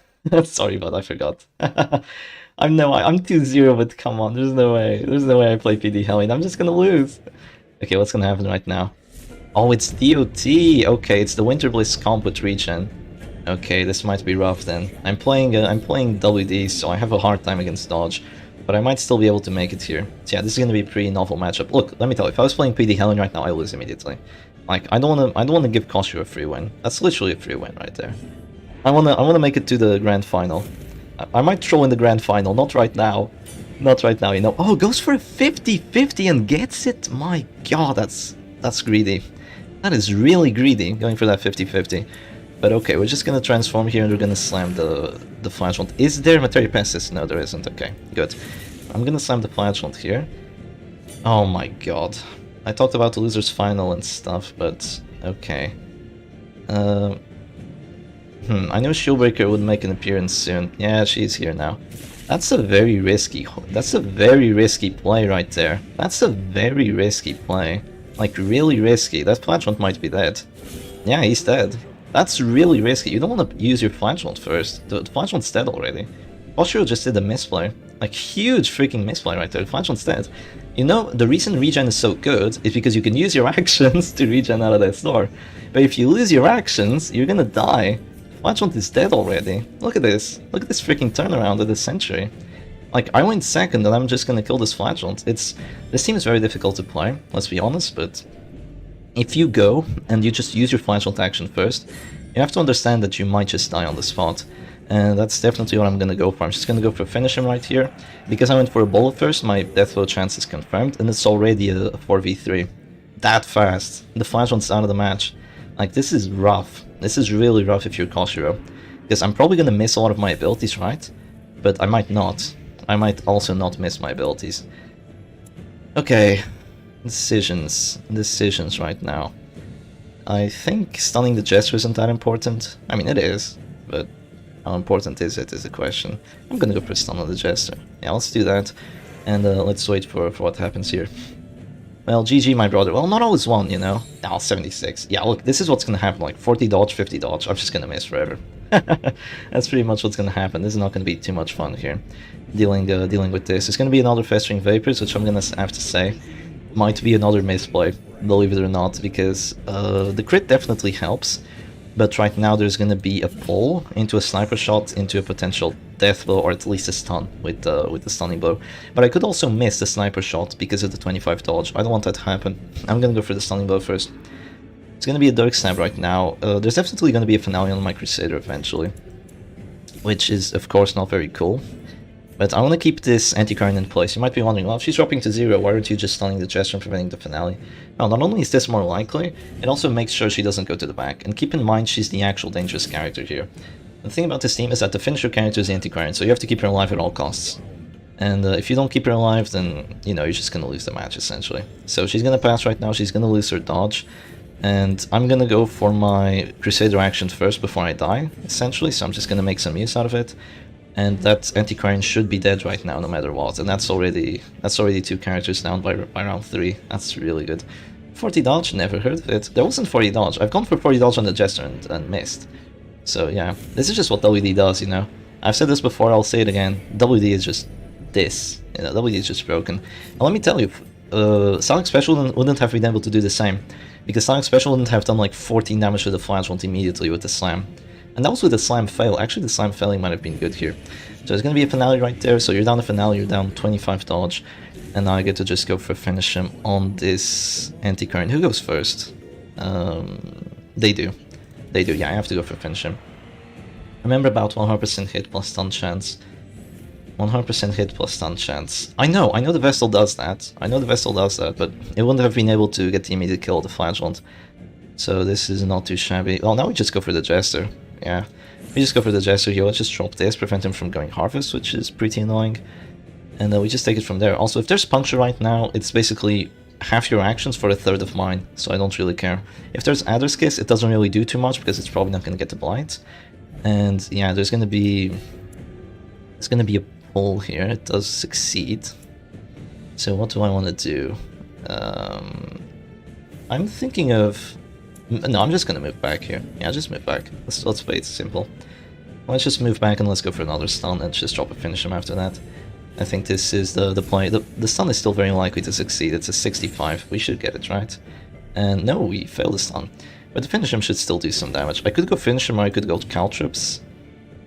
I'm gonna go finish him. I think I might be misplaying here. I think going Caltrips would have been smart, but I might go Caltrips next round or something. And that's good too. Is there gonna be another Puncture? No, there's gonna be another Kiss this time. Oh, the crit helps for sure. That gets the Blight on me. But now we can go for a Sniper Shot, confirmed hit chance, and the finish him should just be the death blow. And after that, we might get a stun on the Shieldbreaker, and then it's just GG, because I still have 3 characters and I have a healer in the form of the Arbalest. And that might just be a 3-0 on this winner's final right here. My god. Awesome Pork, there you are, my man. Nice to see you around again. With another $2 Australian donations. Like, you're just carrying this chat. There's 46 people around. Thank you very much, my guy. I hope you're enjoying the content too, and nice to see you around. So A-Bomb, he's still out of that store, now you get to go for stun, 66, you get a crit out of it, and yeah, Koshiro is just gonna go to the losers brackets. I don't think she can win this anymore. As much as it saddens me. Well, I mean, does it sadden me that much? I do like getting wins, you know? I do like getting wins, but yeah. I'm gonna go for another stunning blow here, because it's my... I mean, not stunning blow, I'm gonna go for another Manacles because it's my biggest hit chance. I don't get to stun this time, which is pretty annoying, but I'm just gonna drop a Caltrips here, because it's the biggest hit chance and it gets bleeds, and after that it's just gonna be a Bola. Even if you try delaying this with Serpent Sway, I don't really think you can win.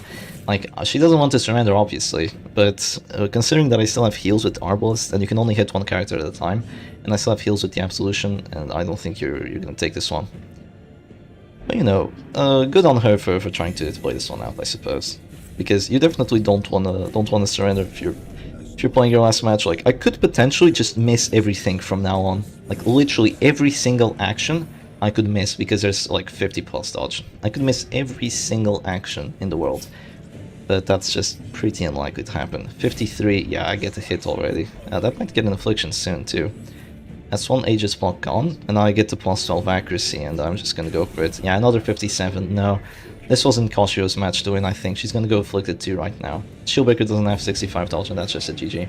So GG to Koshiro, that's 3-0 for the Shepherd Doggy. Jesus Christ. I'm surprised at myself. G to the freaking G, my goodness. Yeah, that's brutal. That is brutal. GG. Goddamn. Okay then. I guess we're gonna see what Psylac and Daioji are up to. And just see how they're doing. Yeah, okay, let's have a quick look at the bracket first. So I think you can see it right now. So yeah, I'm gonna report this match. It's gonna be 3-0. And now it's these two. So Koshiro goes here. And whoever wins this is going to fight against me again. So I would like to have a rematch against Koshiro. That would be pretty fun. Not gonna lie. Alright. Someone just saw my... You probably just saw all my DMs with Koshiro, so that's pretty fun. J-Man saying, you have not lost once. You have not lost one match this tournament. Yeah, that's true. Look at this. Look at this. Look at the journey. 2 wins, 2 wins, 2 wins, 2 wins, 3 wins. I have played 1, 2, 3, 4, 5, 6, 7, 8, 9, 10, 11 matches, and I have not lost one. I'm gonna have to say I got pretty lucky, especially against Carollo, against Mono with the counter picks, against Koshiro with the stress team, against Sergi. Kind of just outplayed himself with the comps, and this match was just kind of pretty rough too.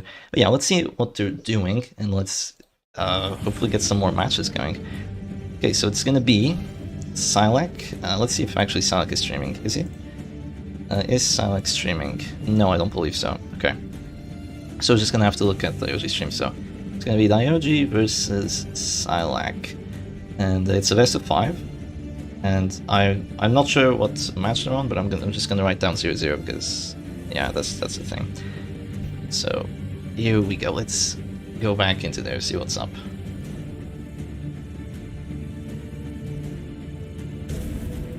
Okay, they are on the match.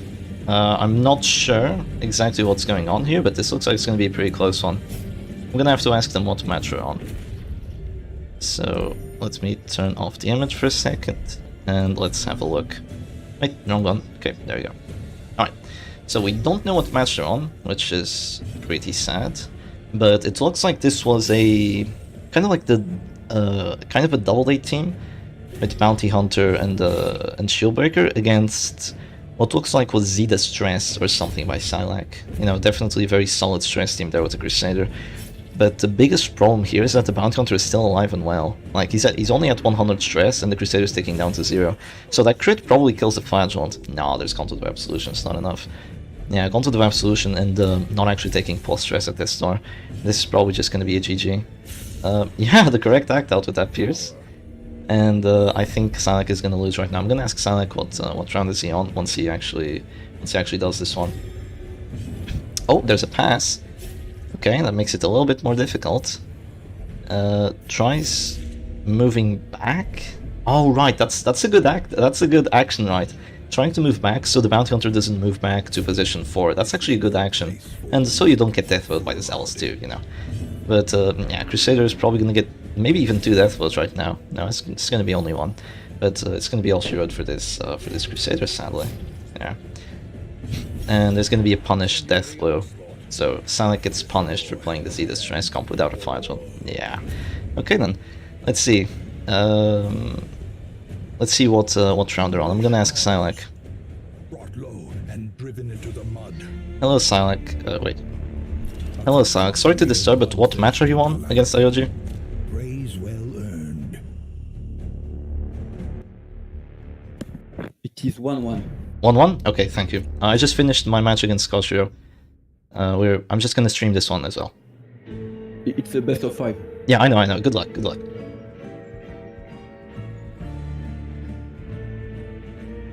Okay, let's Stefan right there, and let's see. Yeah, it's 1-1, best of 5. Yes, thank you very much. 1-1, so let's write that down. And that means that at the very least, Daioji won't be able to play this double date team again. And let's put on the image while both the players are preparing. And let's put on some music again too. Don't wanna put the musics on top of each other, like overlay them, but yeah, let's wait and see what amazing teams the players are going to come up with and see what happens. So I'll be right back while the players are still setting up, and I'll see you very, very soon.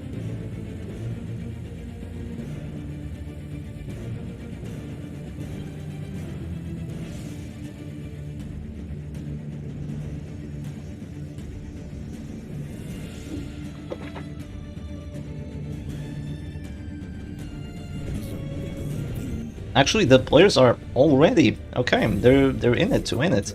They are pretty fast setting up those teams, and it looks like we're gonna have Shep Stress against like this Shep Stress number 3, right? No, that has a different name. That's Shaneman's Stress team, and I don't think this is actually Shep Stress. Like you can see, the idea behind this team is completely different. Like by name, I am gonna call it Shep Stress, but this is not Shep Stress. Look at this. This is not how you see me play. Like the doggy just guards immediately. Flagell doesn't have Reign of Sorrows. Doggy has 2 dodge trinkets. This is not Shep Stress. It's essentially not. It's played entirely differently. Actually, is the image correct? Let me see. Yes, should be correct. Okay, good. Alright, so let's see. What are my predictions for this matchup? Well, I don't know what kind of trinkets both players are bringing, but it looks like both Abominations have Spiked Chain. What's up with this Spiked Chain meta? Also, Awesome Pork, my money is quite literally on Shep. True, my guy, true. Your money is quite literally on me. Thank you so much. You don't have to keep donating. I'll read your messages either way.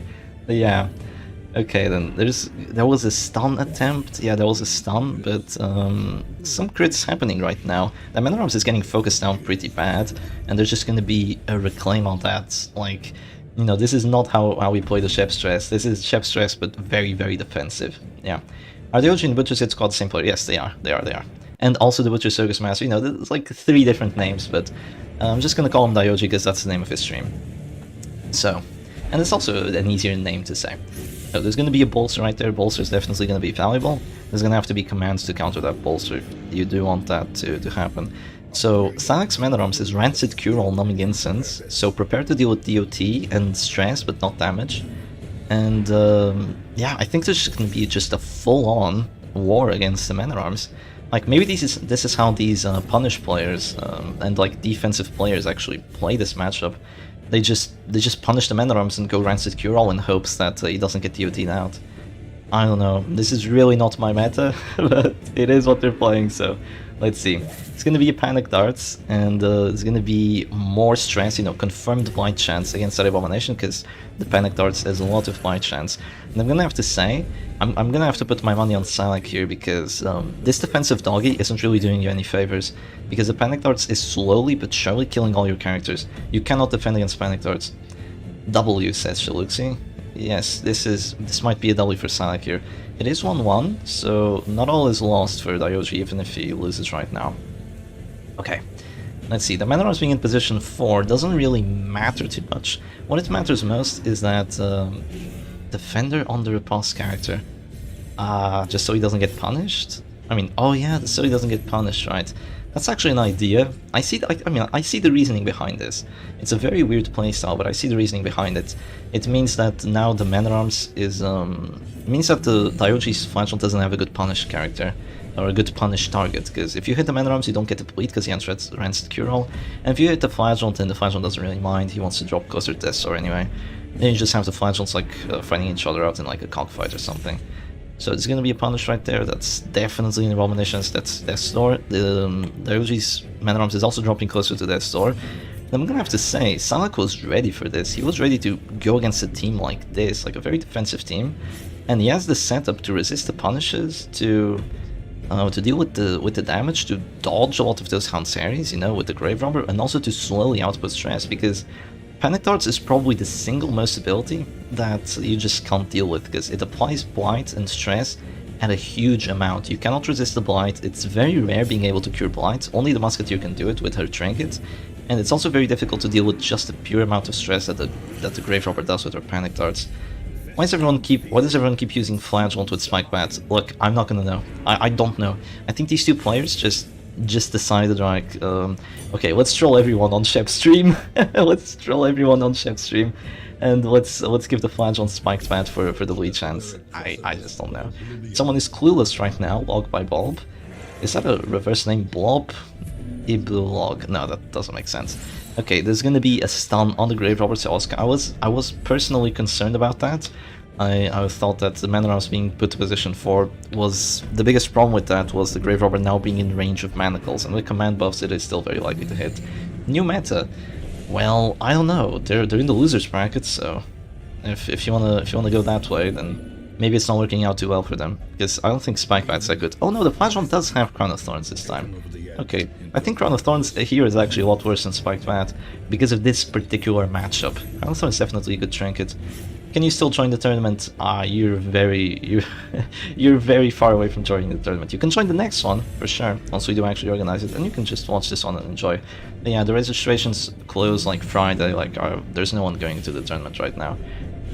And like this late into the tournament too, we can't even make exceptions. Burned by Shep, lol. Yeah, that was a slight burn by me. I'm sorry, but you know, maybe they just got unlucky. I mean, Koshiro took them both out. Let's keep this in mind. The player just played against and won against 3-0, took both of them out. Just amazing, absolutely amazing. I mean, I won 3-0, but I wouldn't go by that. I mean, they played pretty well until they didn't, like 1 or 2 misplays. And I think the DOT team at the end was just like pretty much a confirmed win for me.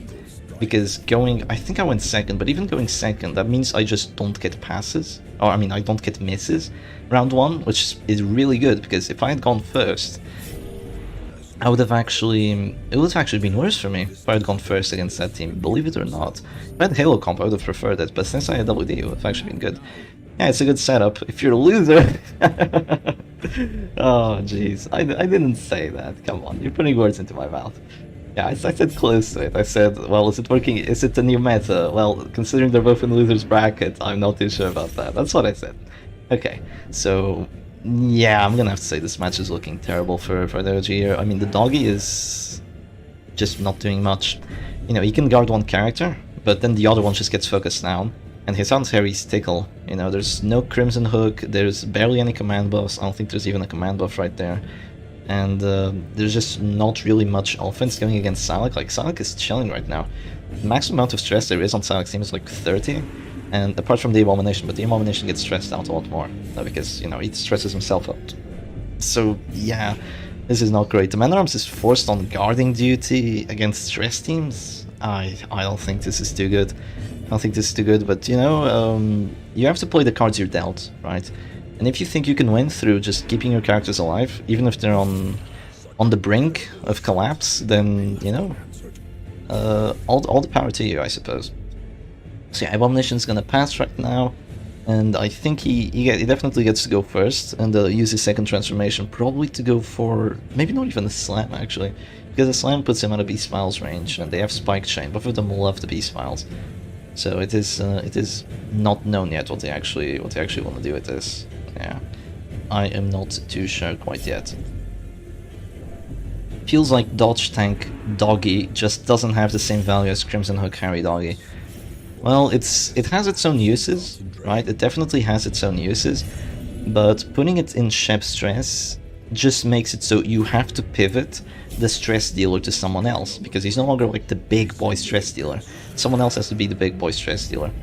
And of course it has a good time against Repulse, because, you know, you don't have to spam Crimson Hook and Hound Harry as your own ability, and always be susceptible to Repulse. You can just start guarding and doing something else, but it means that your stress dealer, or your main damage output, is gonna have to be another character. And if you go against defensive teams with like stress heals, like remember what Mono was playing earlier? If Mono played that again, this would just be like a confirmed win against this variation of Shep Stress, because it just wouldn't do enough stress. Essentially, it just wouldn't do enough to deal with the Musketeer stress heals. So it's going to be more stress on those act outs, and goes for a command buff right there, getting some extra accuracy. Definitely the right play here. You need to cause chaos. Command buffs are basically what causes chaos, if you think of it that way. You can go bolster, which, you know, just keeps the game a little bit more stable. You take less stress, there's less abilities hitting, or you can go command. You can sacrifice your own defense for just more chaos, more stress, more crits. And I think what Daioji really needs right now is more stress, more chaos, more crits, because it's on the afflictions that he can actually win this match, because right now he's behind like at least 100 stress, and he's also behind on the health bars, so it is not looking great. Fearful Abomination is definitely not a great thing, because he can keep moving back, but it's also not a bad thing, because moving back gives him a Beast File if he is stuck in position 1. And he does still have another transformation, so I think right now the play is pretty obvious, right? You transform and you slam the enemy Abomination, you just get a character advantage, or you go for a Rage on the Man-at-Arms. I'm not too sure what the idea behind that was. I mean, maybe the A-bomb is dead anyway, right? He probably has a lot of bleed on him, probably has a lot of horror on him, so the Abomination might just be dead anyway. Going for a Rage there is still kind of weird. Listening to Goodbye Stranger by Supertramp, not on stream obviously, but later, good song. Well, if I can remember it, you might want to DM me that, because I'll probably not remember that, sadly. My memory isn't quite that good. So let's see. I mean, none of the players are, you know, like Daioji doesn't want to surrender here, because he still has a Flagellant, right? For example, if Psylac just slips up and lets his Flagellant, like, you know, just stay at this door for one action where he shouldn't, it is gonna be essentially a GG, because if you just get like a 20% death roll chance, you just take the match. That has happened to me before. I played in a tournament against Silac, like it was earlier this year, I think like in February or something. We were both in the grand finals. It was a final best of 5. We had decks, and I knew exactly what he was playing. He knew exactly what I was playing. We both had these kind of like defensive stress teams with Flagellant, and I had pretty much what Daioji's playing, but with an antiquarian. I went very defensively, and I was losing the match. Like, I was definitely losing the match. It was a very, very similar position, because I was losing on stress, I was losing on HP, my antiquarian wasn't getting a virtue, nothing was going right for me. But Silac really messed up. He let his Flagellant stay at SR, and then I got to 20% death with a punish, and just took the W from there. Because after the Flagellant dies, the rest of the stress team can't deal with him. So you need a Flagellant to take down a Flagellant. And if you don't have that, then it's going to be pretty rough. It is going to be pretty rough. But let's see what happens here. The Man at Arms is probably going to die soon as well. The Grave Robber is still only just got afflicted. I'm not sure what affliction she got. Maybe she got Selfish over there to have that amount of dodge. I'm not sure. Has there been a bolster yet? I believe so, but I can't be too sure. It's going to be a Beast Smile right now. Definitely gets the death blow and a little bit more stress onto the Flagellant. He might be getting afflicted now. Yeah, he's gonna get afflicted right now, and yeah, I don't think there's actually too much of a chance here. You know, you can hope that you can take a match, but even with all the punish crits right now, I think it's a little bit too much. Definitely not going for a heal is the best play here, because you don't have to. The enemy Flagellant just has to move forward right now, or go for Redeem even. I don't think Redeem would be that good of a player. Yeah, he just said, okay, well, maybe, you know, just keeping her alive, but she said no anyway. So maybe she got masochistic or something? Nah, there's no way she got masochistic. Oh, she got masochistic. She has that amount of dodge. How does she have so much? Did she use Toxin Trickery then? Like, that's the only way. She has that much dodge. Okay, act out, move forward, that's perfectly fine. Goes for the death blow, 25. Yeah, let me tell you, Daioji doesn't want to lose this. He does not want to lose this, and not wanting to lose this, he's doing exactly what he should be. Exactly what it should be, just going for tempo, going for those crazy plays, 25% chance of getting a death blow. Exsanguinate before redeem, just get the tempo, get the chaos, and maybe you can still win. Let's imagine, like, Abomination right now drops to Death Store, passes, immediate Hanseri kill. A lot of bad things can happen. Yeah, she did, she got masochistic on there. Well, that's pretty annoying, but the Crown of Thorns there came in super clutch. To actually hit that Exsanguinate against 49 dodge, Crown of Thorns there kind of just guaranteed that Daioji is still in the match. And I'm gonna have to say this is a good looking match. Maybe there's a chance. It's slim, but it is there. There's no Rain of Sorrows from the enemy Flagellant, so this Handmaster might just be fine here spamming Hanseri. Though I do think, oh, that's annoying. But oh, the double crit, oh, the triple crit though. I do think that he got what is it? He got like abusive or masochistic right there. Because he is taking, he only has 27 dodge, so he ate a big riposte crit out of that. Now you might be wondering, how does Beast Smile riposte for 14 on a crit? Well, if you get crits with it and you have plus damage from transformation, if you have like abusive or something, the plus damage buffs that you have on the Abomination and the shield and the spike chain counter the minus damage you have from your riposte, because it usually does minus 80, but if it doesn't have that minus 80, or you know, if you just counter the minus 80 by just getting all the damage buffs and by having spike chain, then you'll be totally fine. Now this is definitely a little bit of stress. He's thinking about the lick wounds, but he's gonna go Hanseri. I agree with the Hanseri. Silac deserves to lose for putting Gauntlet in Trinket Slot 2. I agree. Doesn't Daioji have Gauntlet in Trinket Slot 2? Let's see. Yeah, Gauntlet should go in 1. If you put it in 2, you deserve every harm, every evil that comes to you. Let's see, where does Daioji have it on? Is it on first? Oh, this bell might be a death blow. There might not be a command buff. Oh, there's a dodge. Okay, that's really good then. That is really good that there's a dodge over there. And, oh, it's on 1! Oh, come on, you cannot lose this then. You cannot lose this, please. Okay, there's gonna be a redeem. I don't think it's gonna be too big of a heal, but it's enough to keep him in the game. Yeah, Daioji has to win this. Like, come on, I'm rooting for him. Maybe some act outs can still take this. You need a lot of crits. You need like triple heavy crit after this. Oh, it's gonna be a Beast Smile. I'm not sure if there's command buffs right now. Maybe he just exhausted them. So there is a chance here. There isn't quite an affliction on the enemy Flagellant yet, so that's really annoying. Yeah, hasn't been able to get the affliction. The Hanseri just didn't do that much stress yet. So yeah, that's probably a death store on that with the bleed. Can't even fill the bleed because of the spike bat. And now you have to risk it for the biscuit with this Hanseri.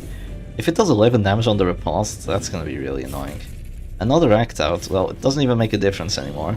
But there's gonna be a guard here, just to keep him alive, I guess. Keep him with 47 dodge.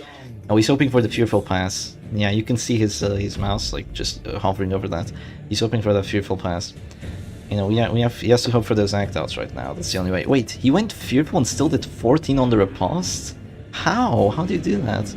That is insane. He must have gotten a lot of crits to do that. My goodness. Okay, oh, that's risky. That's really risky. But there's a guard, though. There's a guard, so the Flagelon can actually escape with... Oh my god, that's really good! Flagelon can punish to its heart's content. Oh, imagine if this doggy actually went, like, fearful, instead of abusive or masochistic. He would have so much dodge right now. Yeah, he should be punished for running both Spiked Bat and Sever Crimson Hook too. Yeah, we need to punish Silac. Silac needs to be punished here. Absolutely. Okay. Well, this A-bomb, what is he gonna do? Is he gonna go for a self-heal or is he gonna go manacles? Oh, he's gonna drop the manacles. Is there a stun? There is. Well, that's rather annoying, isn't it? How many heals does Silac's Flashlight still have? Well, it has at least one of each. I think he has a lot of healing right now. There might just be a 35% chance death blow here. I think going for death blow is the win. You know, if you have a 1/3 chance of taking the match, you should probably take it. You know, yeah, you should probably take it. He's thinking about redeeming, but I'm not sure if redeeming is gonna save him all that much. Because, yeah, I mean, he's gonna go for it. Yeah, because with the bleeds and all that, he's just gonna take more stress with another punish. Yeah, I don't think that was really that good of a play. Now, if this Flash one gets a crit punish on that abomination, this is gonna be really good. Oh, he's gonna go Exsanguinate though. He's gonna go Exsanguinate for the heal, just so he kind of stays alive against punishes. I'm not sure that was the play. I think a punish crit there would have just won you the match on the spot. But, no, maybe not one, but it would have made this doable. But yeah, since that didn't happen, it's gonna be a little bit rougher. Of course, if the Flash one died, it would just be GG too, so... Yeah, you have to consider these risks. That's why you didn't surrender, you know, you can always get lucky. See, this match is close, it's not quite decided just yet, so... there was definitely a play behind not going for... Oh, actually, going for Defender here. Interesting. That means Punish isn't gonna hit, but Hanseri can still hit. Problem is there gonna be even a Hanseri? Is there even gonna be a Hanseri is the big question right now. Let's see. Now, it's gonna be a B-Smile, hit against 47 dodge, while at this door. Jeez. The Flash should be punished. That's not a punishment for the Flash one. Punishing him to punish him is not a punishment, if that makes any sense. So there's a crit there for 14, Spiked Bat, almost coming in clutch, but it doesn't do quite enough damage. And right now you have to hope on this Hanseri getting a triple crit and a death blow. Okay, no triple crit, but it is a death blow. So extra stress? Is there extra stress from the Death Star? There is, but it's not quite enough. Why not stun Flash? You're kidding, right? You're kidding, right? If that happens, well, not only is it a 45% chance of succeeding, it's also healing stress, it's not doing any kind of damage, it's not killing the abomination, and the dog is just gonna die anyway. Yeah, that's definitely not the play there, stunning the Flagellant. I don't think so. There's gonna be a guard on there, which might actually be a blessing in disguise, because now there can be a punish. Does he want to go for a stress for... Oh my god. Does he want to go for the Exsanguinate first? Oh, he does! It's a 2v1! My god. Okay, now stunning Flagellant might be the play. Yeah, now it might be the play. But I don't think he's gonna have time. I mean, 45% to win the game. It's not winning the game if there's still 3 characters alive. And while he's at 20 HP, you know? He doesn't fall to this star. Oh, you mean stunning Daioji's Flagellant? Or stunning Silac's Flagellant? I was talking about thinking of stunning Silac's Flagellant, yeah. That's definitely different. Yeah, stunning... Oh, he's gonna go for it. Does he get it? This is crucial. You got a crit. Oh, doesn't get it. Oh, that's just brutal. Even with the crit, 65% chance. My god. It's gonna be a punish. Does it whiff? It whiffs! That's what you get for not running Crown of Thorns. And there's no more heals on Daioji's Flagellum. That's gonna be an affliction, and there's still Exsanguinates, but there's a shot here. There's justice in this world. Well, I'm rooting for Daioji because he has Gauntlet in position 1, right? That's why I'm rooting for him. Let's see. It's Silac's turn to act. He has the Exsanguinate. Is he gonna go Exsanguinate on the doggy? Nah, he's gonna go Punish to get the death blow. Yeah, he's gone. So even if it hits, you know, it does stress, and now he's gone. Now the Flashlight is gonna drop to death's door, and he might just get the death blow here. It's a 90. I mean, it's a 10% chance of getting the death blow, but it doesn't do enough. Rapturous could hit himself, or Rapturous could go Punish on the corpse. Like, those two would win. I was thinking of Psylac selling Daioji. Then that was definitely the play. Especially with the Spike Chain, it would have like plus 15% chance. That was definitely a play there. There's just a death blow here. You know, like, that was really well played by Daioji. Like, he played this about as perfectly as he could have. I think anyone else would have surrendered like 5 turns ago, or even 10 turns ago. GG. But that's gonna be 2-1 for Silac. It is gonna be the 2-1. Yeah, this is GG with capital letters. I agree, like, that was close. That was freaking close. But you can't win them all, you know? You really can't win them all. And now it's match point for Silac. If he wins, he takes it and moves forward to fight against Koshiro.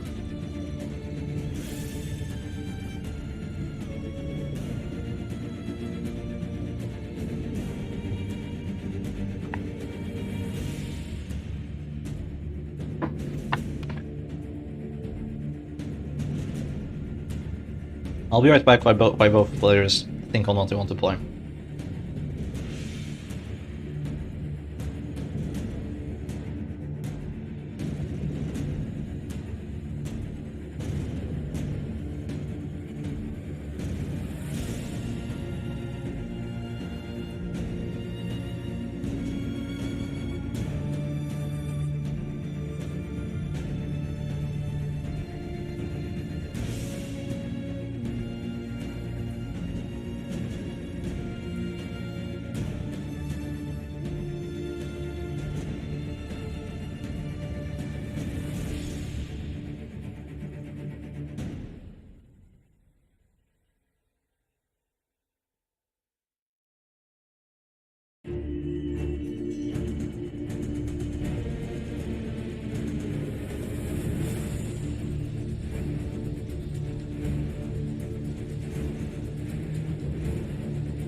Alright, we're gonna go into a match number, what is this?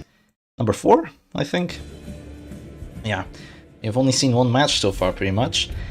And Psylac, oh crap, Psylac is playing Shep Stress number 4. Actually, I don't think I've turned off the image. No, I haven't. Okay, here we go. And now we should be able to see it. Alright, sweet. So, oh my god, what is Daioji playing here? This is not a Daioji comp. Okay, so he's playing... I gave this team a name, it's WD but Jester, right? So this team actually has kind of like the core of the WD, with the Crusader, Abomination, Arbalist, but it misses out on the Bounty Hunter to have the advantage of the Jester, which gives you Finale and gives you accuracy buffs. And it's Chef Stress number 4. Well, oh no, wait, no, it isn't. It has a doggy. It has a doggy. It's not an Abomination. Whoops, my bad. Okay, if I'm a betting man, you know, sometimes I'm a betting man in terms of circus matches. I am betting on Daioji here because I see that Flagellant with Reclaim, but I see a big Stun Crusader here, which I very much like seeing, and I see a very, very squishy backline. So if Daioji can take out that backline, he will be able to win. Luck has its own advantage, but you can counterpick. Absolutely. I mean, but you can get counterpicked yourself, right? So it's really, really tough trying to counterpick here. So there's an immediate crit from the Crimson Hook, not the end of the world. This Abomination actually has Spiked Chain and Wretch's Cloak, so this is not a WD Abomination. My Abomination has, what do you call it, the net and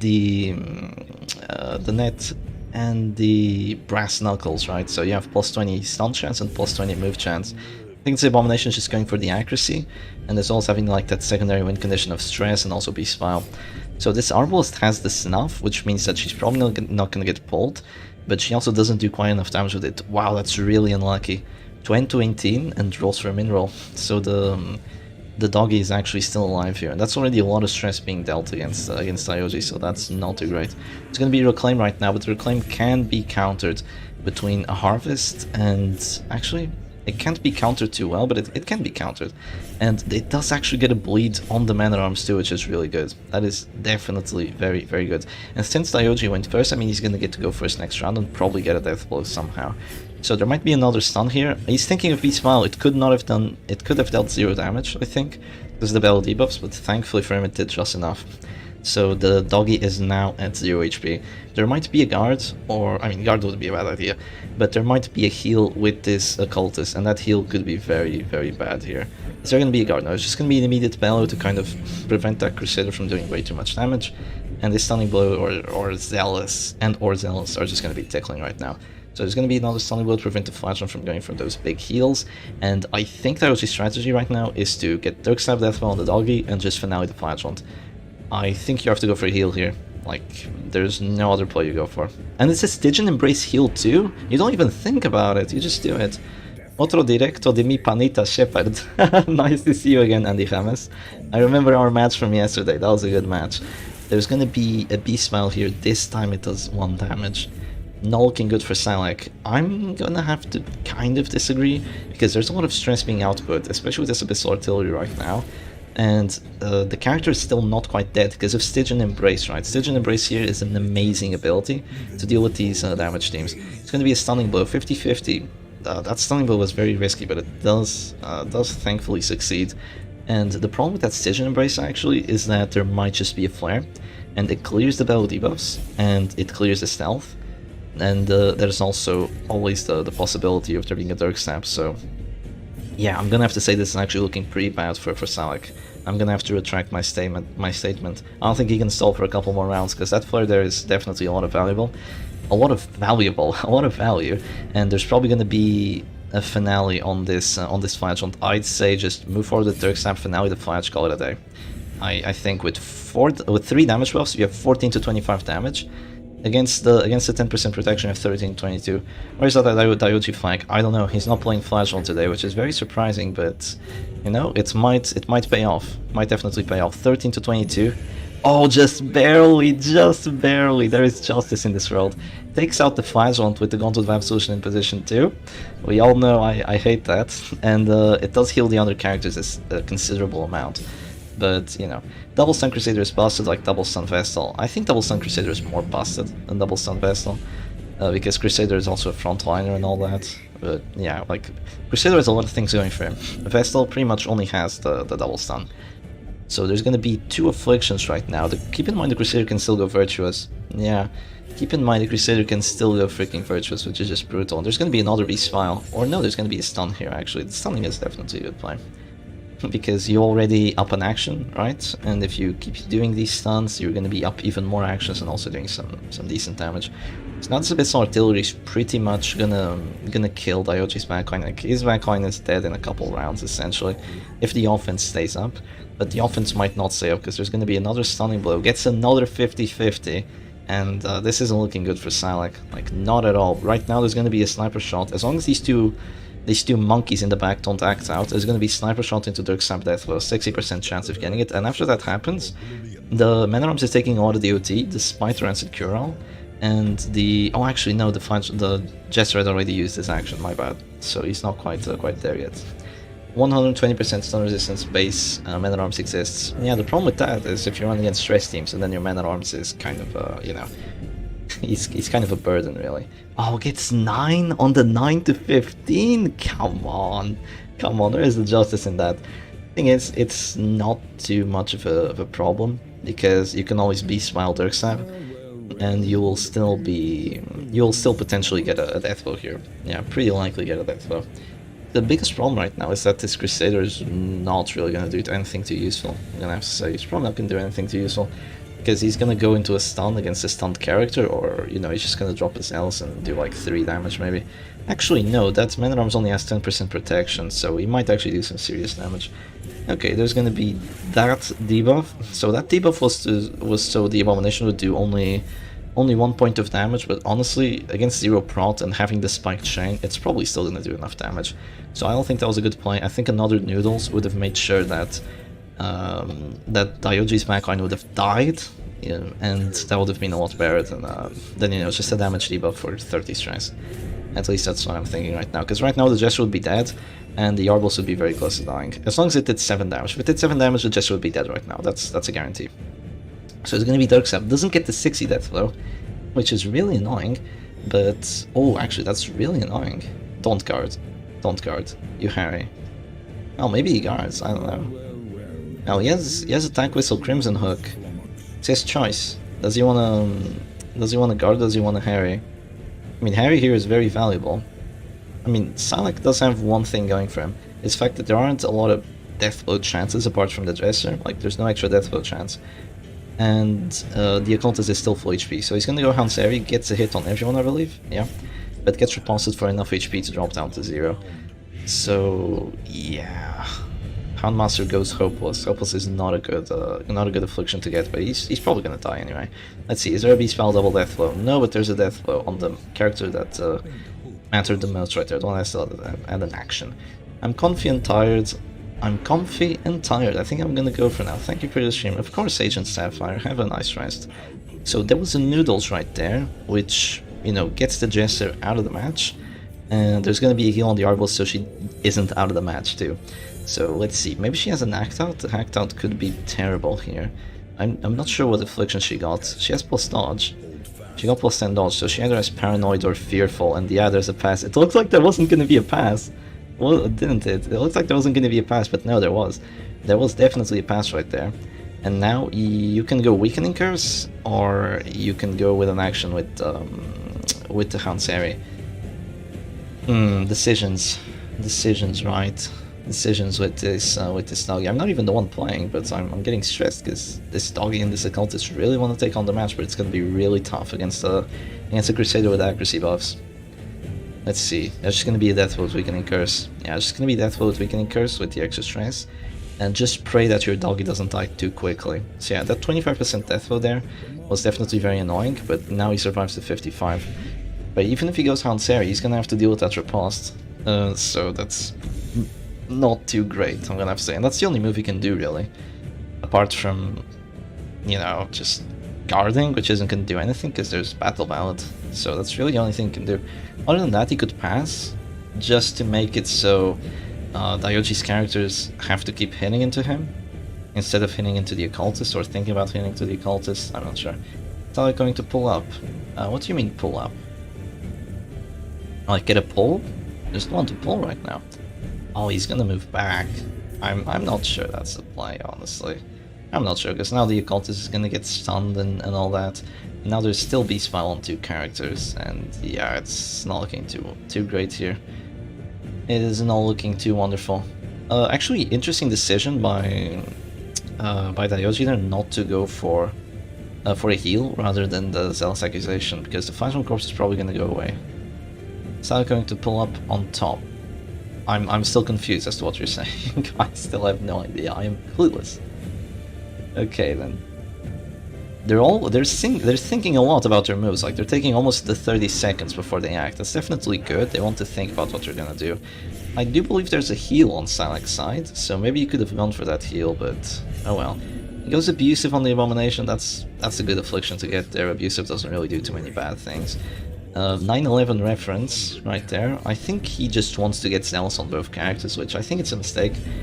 I believe that just stun into Beast Smile would have been perfectly fine there, so I don't think Zealous was even necessary. Silac going to pull up on top. He could win. Well, he's probably gonna lose this match, especially if Crusader goes Virtuous right now. Let's see, what does he get? He gets Powerful. No, it's over. Yeah, it's over. It is over. Powerful is gonna give, it's not really gonna do too much for him, but what it's gonna do is that, you know, he doesn't have any act outs, so that's good enough. And now the Crusader can definitely 1v1 this by just stunning, especially with Battle Ballad. Like, there's no way this Occultist can win. So Silac is gonna lose match number 2, and it's gonna be a 2-2 on this best of 5. So kind of a prolonged best of 5 here for sure. Keeps trying to play, goes for the Weakening Curse, but yeah, it's just too late. Doesn't do anything at this point. And that's gonna be a match number 4 for Daioji, so we're gonna go into the final one. Yeah, rip Virtue, I know, right? Getting a Virtue right there, it's like adding insult to injury. You're gonna lose already, but with the Virtue, it's even more likely. Okay, let me put on some good Darkest Dungeon music. Let me think of a good one. Let me think. This one's pretty good, actually. I think this one's pretty good for this. No, not the ad, not the ad. Yay, one more match. Oh, we're gonna have more matches after this, but yeah, one more match between these two.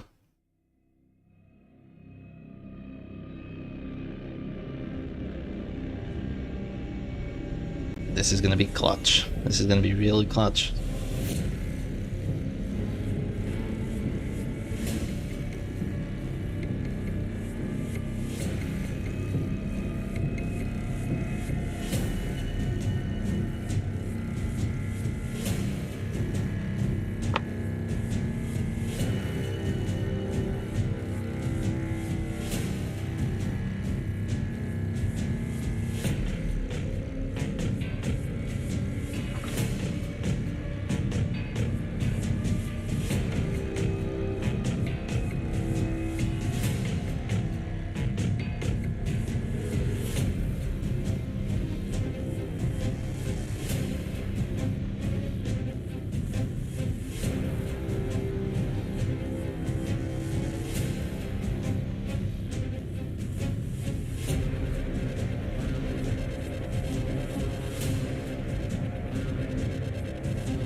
So the players are thinking very hard on what they want to bring.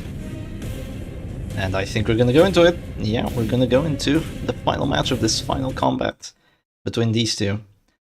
So the final match of the losers bracket, and here we go. So it's gonna be, I believe, the same team from Silac, and it's gonna be it's gonna be the stress team with the grave robber from Daioji here. Interesting stuff. Okay, then we're gonna go for these teams.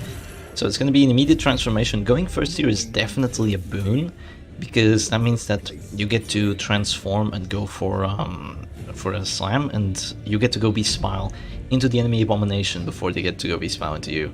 Of course, one thing could go wrong is that if there's a slam into the abomination, it actually knocks you to position 4.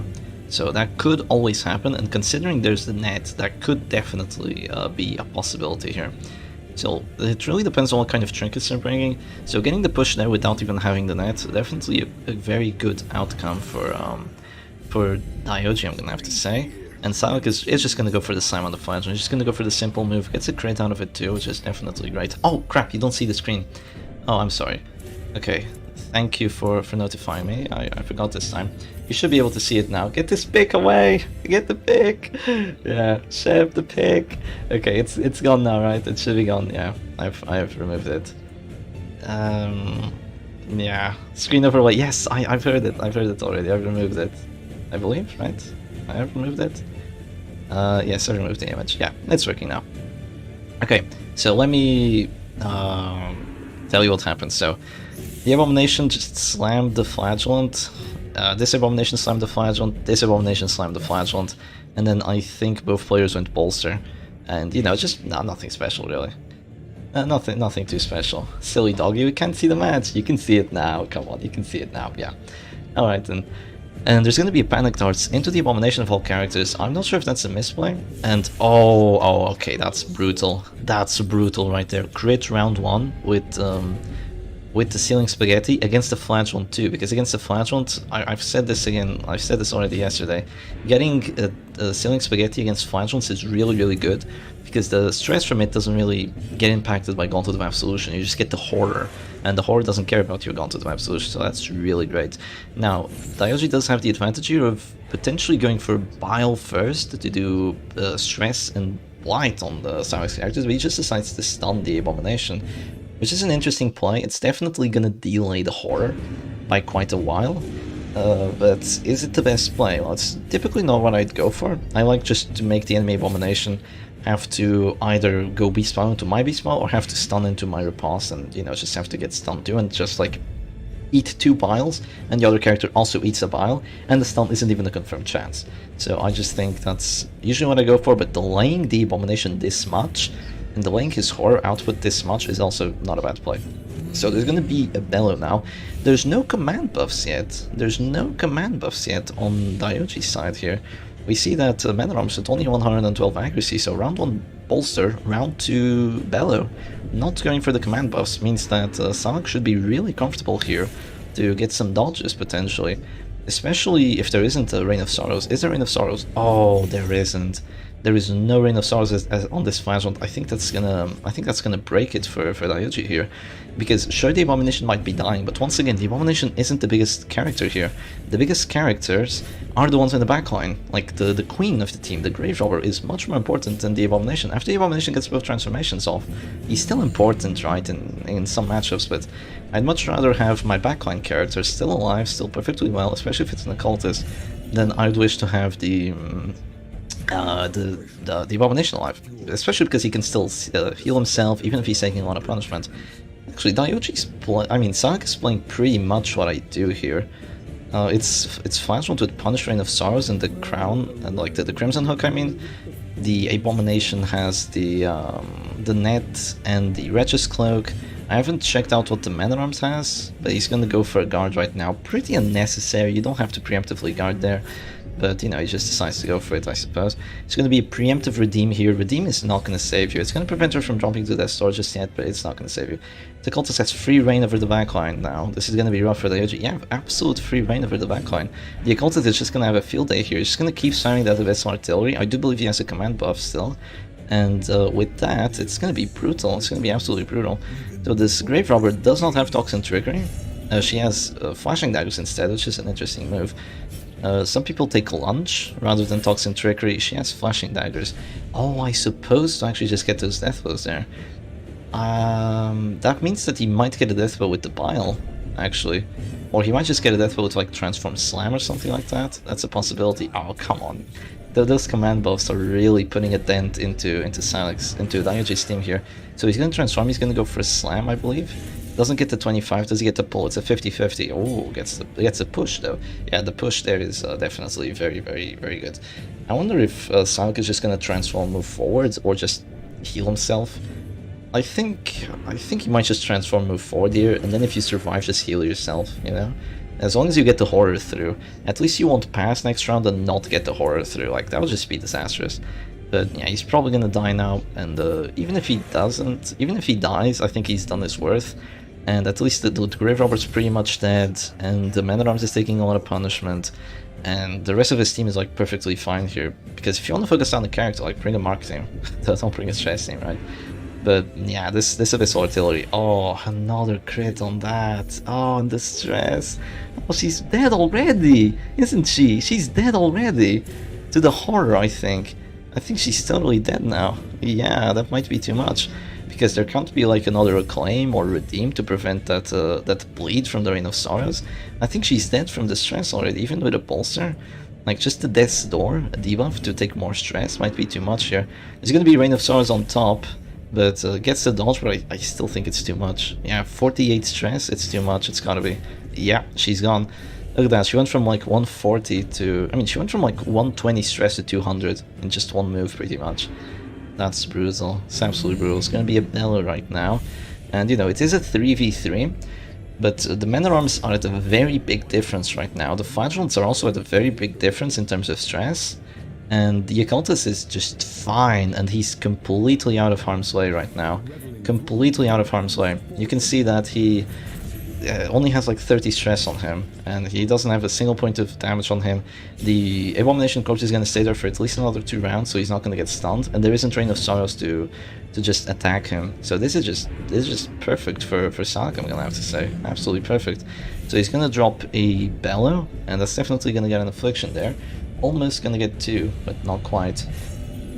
So I'm gonna have to say, like, getting that Reign of Sorrows, getting that Occultist through, like, just destruction for this Grave Robber. You know, just destruction. Even if the doggy, like, or the big doggy goes away pretty early, it's rough. And look at this rough love from the Flagellant. Drops a Reclaim there, and yeah, drops the Reclaim after punishing him. It's pretty funny, right? At least the Man-at-Arms won't be quite at their store just yet, or maybe he will. Like, Reclaim isn't gonna save you here. I don't believe. I don't think Reclaim here is gonna make too much of a difference because there's just way too much stress being output. But you never know. At least the Flagellant now can maybe activate his ceiling, but it is just looking terrible. This is looking absolutely terrible. Weakening Curse is probably gonna do damage because it's Weakening Curse, not Vulnerability Hex. And yeah, it does 25 stress on that. Definitely not that much because there's been Bolster and Numbing Instance. But yeah, there's just an immediate pass, and there's going to be another Affliction there too. It might just be a Reign of Sorrows as well. Oh, there's no need for Reign of Sorrows, right? There's a Punish. The Abomination was getting guarded. Why was the Abomination getting guarded? I don't know.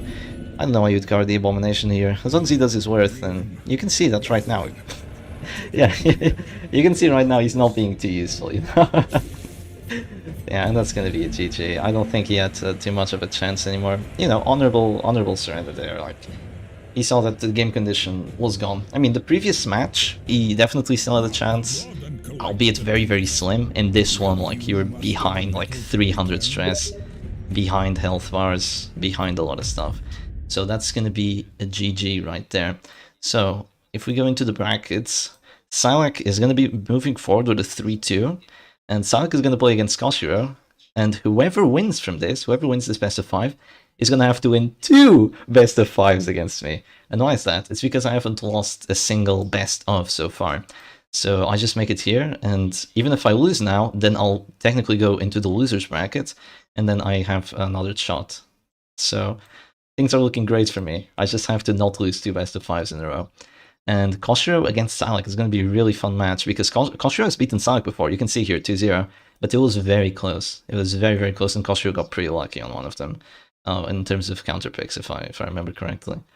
Yeah, pretty freaking close. Silac went down. Let's see Silac's journey, actually. So Silac started here, got 1 win, 2 wins, 3 wins, finally lost to Koshiro, then got 1 win, 2 wins, and is gonna fight Koshiro again.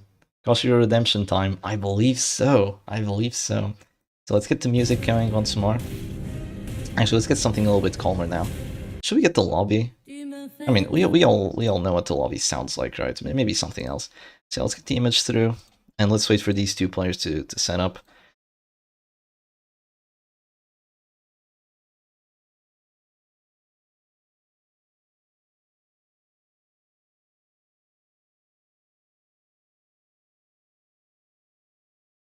Let's get the songs through. Let's get, someone suggest a song, like something from Darkest Dungeon. Like, there's a lot of songs here, but I don't know what I want to pick. I'm just gonna put the lobby while you give suggestions.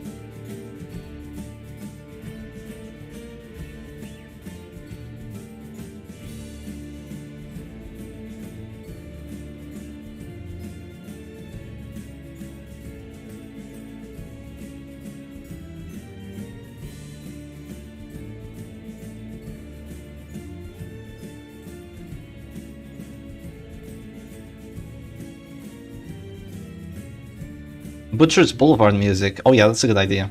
That's a good idea, I agree. Butcher's Boulevard, okay. The new song. Pretty good one, I'm gonna have to say. Butcher's Boulevard, yes, there we go. Alright, sweet. Let's listen to this one. Alright, Daioji, would you mind... no, not Daioji, sorry, Psylac. That was a great best of 5. Would you mind streaming for me when you're ready to play against Koshiro? Right, I am ready. Oh, you're ready already? Okay, sweet.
So I'm just telling Koshiro right now, you were bold once, be bold once more. Because, you know, Koshiro's already beaten Silac, but this is gonna be a pretty brutal one. Okay, so it's gonna be Silac versus Koshiro. And it is 0-0 as of right now, obviously. And they are ready. They are ready. Oh, they're going into the match. They're getting into the match. Okay, let's do this. Take off the image, take off the song, and let's do it. Alright, here we go. So there should be audio too? Yeah, sweet. And okay, Koshiro. Oh, Koshiro, what are you playing? Okay, so it looks like it's gonna be a Z Distress comp. Oh, against the Butcher's hit squad. Alright, so the hit squad. Darkest Dungeon 2 main theme, maybe after this, you know, if we have to wait for the second match. So Koshiro is gonna get to go first here, which is really, really good. And she's gonna go for the slam against this Crusader actually. So he's gonna go to the back. He's gonna have Holy Lance value, but Holy Lance is not a stun. You know, Holy Lance, if it gets a crit, it still hurts a lot. But if I'm a betting man. I'm a betting man in the Witcher's Circus. I'm betting on Koshiro right now. One thing I'm not betting too much on Koshiro is the fact there isn't a Pit Fighter's Helm on that Meta-Arms, but you know, that's not the end of the world, you know, there's still Numbing Instance, there's Eerie Eye, so you can actually apply debuffs a lot more reliably. So Silac is thinking on what he wants to do. He's gonna go for a Mark on the Abomination, he's probably gonna go like Holy Lance, Sniper Shot, he's gonna get a kill. He wants to get the A-Bomb out of the match. before the second transformation comes through. But that's not the end of the world for Koshiro, even if the A-bomb dies, as long as he can get some decent bellows through, as long as he can get some decent Hound series through. That might miss a bit. It missed one character, so not too shabby, but did not get the bleed on the Crusader, which is annoying, but you know, it's what happens. I definitely wouldn't recommend going for a commander. I think there's better things you can do, and maybe a bell would have been better first, so you just don't eat that much damage, but the Crusader went for the 60. That's a bit greedy. Personally, I would have just gone... Oh, I'm not sure that's a good idea. Personally, I would have... Well, maybe it's a good idea. I would have just gone for the... What do you call it? The immediate stun or the immediate Holy Lance on the Abomination, because if you get a crit out of it, you pretty much win. Is it the same setup on both sides, like against my match against Psylac? I seriously cannot remember. I'm sorry about that. Yeah, I sadly cannot remember. Also, this Crusader has Zealous Accusation and Crimson Hook, so he's going to be doing a lot of stress. Thing is, oh, it's not a one-shot. Oh, Arbalest. She does not have the Piercing Quarrel. The protection is actually doing something here. That's really good. Now there's definitely de-transform B-Spile, like any day of the week. Like, just de-transform B-Spile, do Blight, do Stress, get the Bounty Hunter out of the match yesterday. Get him out of the match yesterday. And now there can't even be a guard break because there's no Abomination. There's no Dresser to hit through the guard. There's no Crusader in position 2 to break the guard. And even if there was a Crusader in position 2 to break the guard, Koshiro has a numbing instance, so it could potentially resist. It would be a 50-50 with both stun trinkets. So now there's going to be a Hound Series. Let's see, is there any crits? No crits, but I think that's a quadra hit. And no bleed on the Crusader again, which very unfortunate. But that is a lot of stress and a lot of DOT being dealt on the Bounty Hunter, so that's not too nice for Silac here. So the Crusader is going to go forward with another Holy Lance. It might not do that much because of the protection, or is he going to go for the Houndmaster again? Might get a crit. It's a 20.5% chance of getting a crit. Let's see, what do they go for? Goes for the 8, goes for the Holy Lance against the Man-at-Arms. Only does 8 damage because, you know, there's 40 prods, so it is significant. It is definitely significant. Now the Man-at-Arms is going to go for a Bellow debuff, and the Horror might just get the Affliction onto that Bounty Hunter. So there is one problem right now, is the fact that the Crusader not actually... Oh, there's going to be a response. The Crusader not having that... what do you call it? Having the Crimson Hook and there being no bleed on Silac's Crusader means that he's not going to have any extra stress apart from the writ, so that's not too wonderful. But there's going to be a heal right now. The heal has double value. It cures the Death's Door, the Death Blow chance debuff, or the Death's Door resist debuff that was on the Abomination. Also heals him out of Death's Door, so definitely a good play.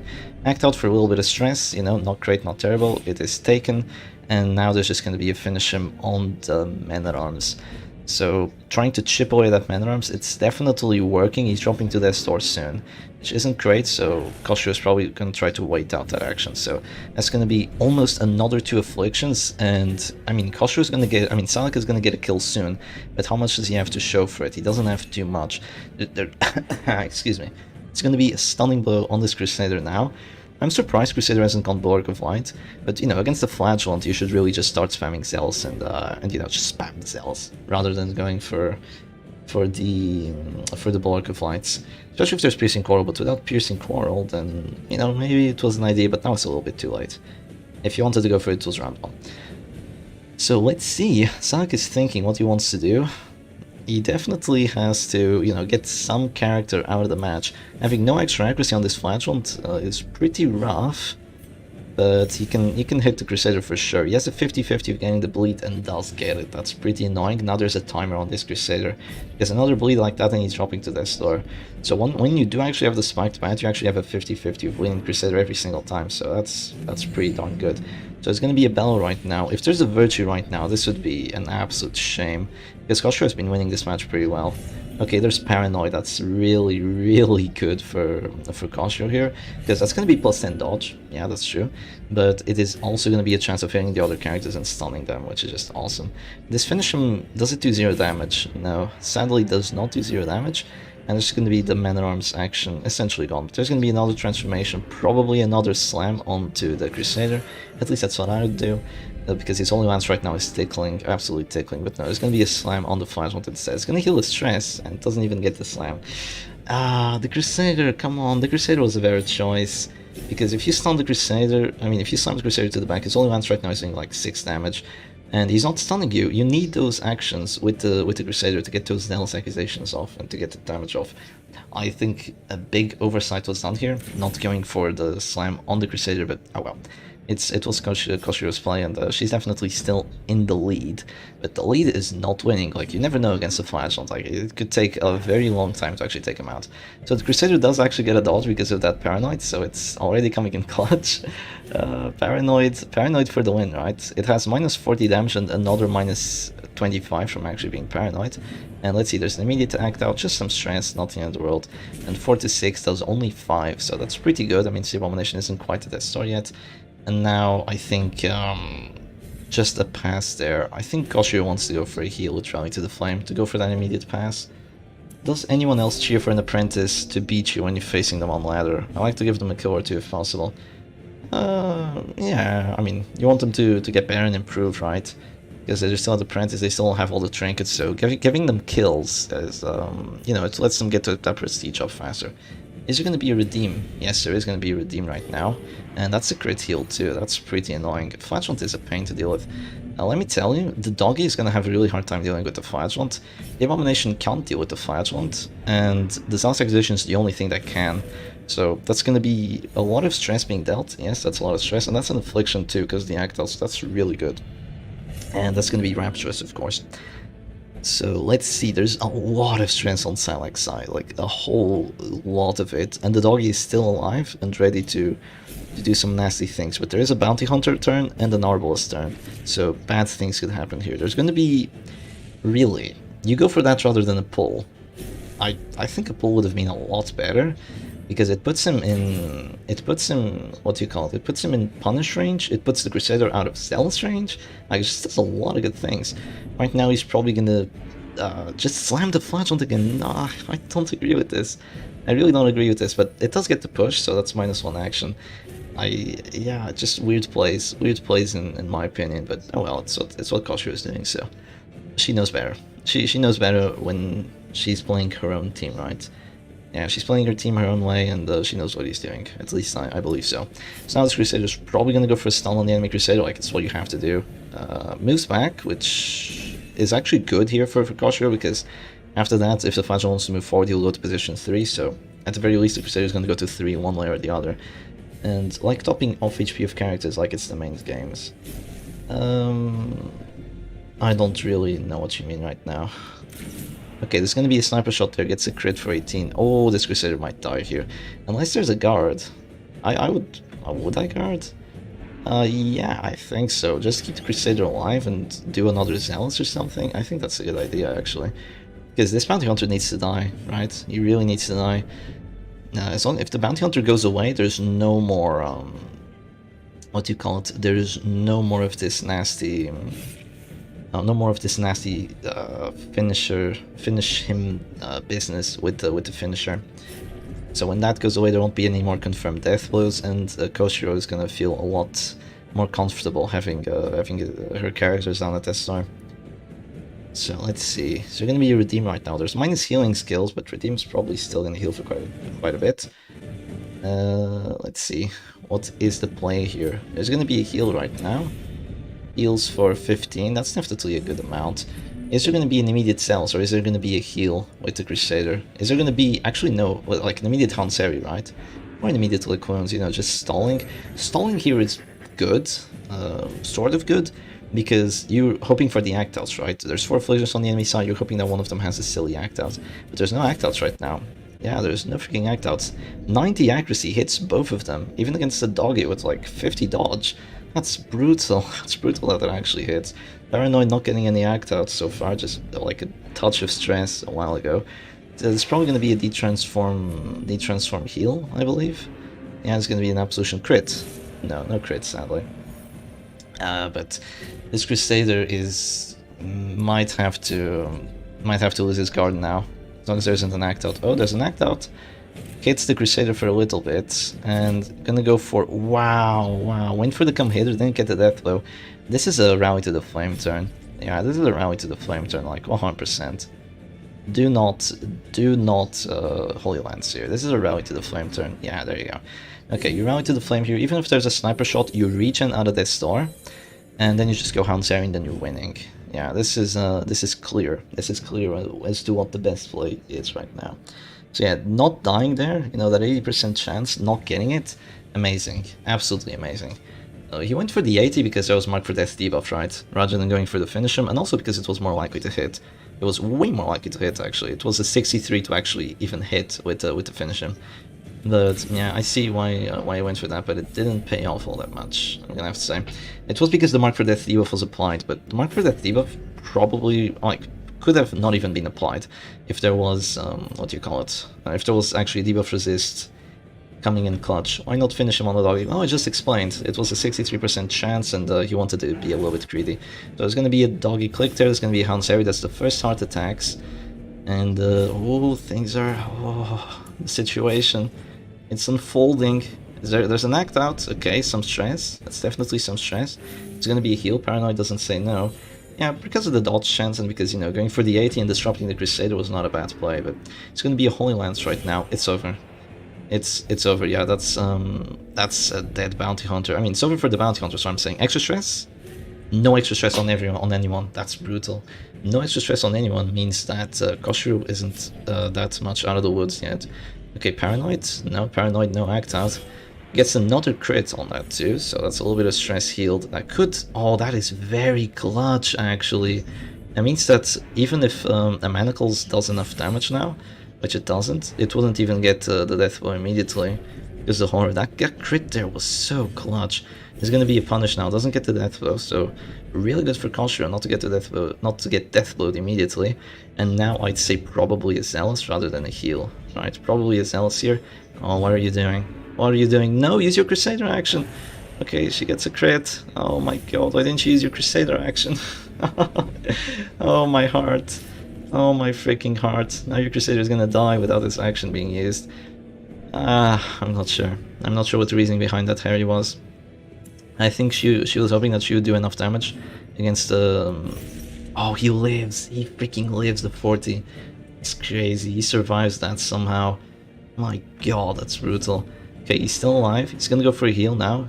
Healing, yeah, it's the play right now, kind of. It is kind of the play. You know, it keeps you alive. Keeps you in the match, keeps you going. Yeah, it is the play. Arbalist, what is the Arbalist gonna do? She's kind of dead to a Harry crit, if there is a Harry crit. She's gonna try going for a heal, I believe. Is healing the play right now. The problem here is that the Abomination can't really do too much in position 1. He can go for a stun, but there's no stun trinkets on that, and you know, there's a stunned character and there's a character that, you know, doesn't really care. So she's just gonna move back with the Abomination just by 1, and gonna go probably Beast File next round or something like that. Yeah, there's gonna be Beast File right now. It's gonna start ticking away at that Crusader HP, and also getting him very, very close to dying. I don't think Zealous would have dealt 9 damage, would have had to get pretty lucky for it to deal 9 damage and just get the immediate death blow. So yeah, there might be a stun right now coming through. Let's see, does it do enough damage? Shouldn't do enough damage, yeah. Thankfully not quite enough. And what does Koshiro go for? Probably a Harry here, right? Harry here might be the kill on the Arbalist.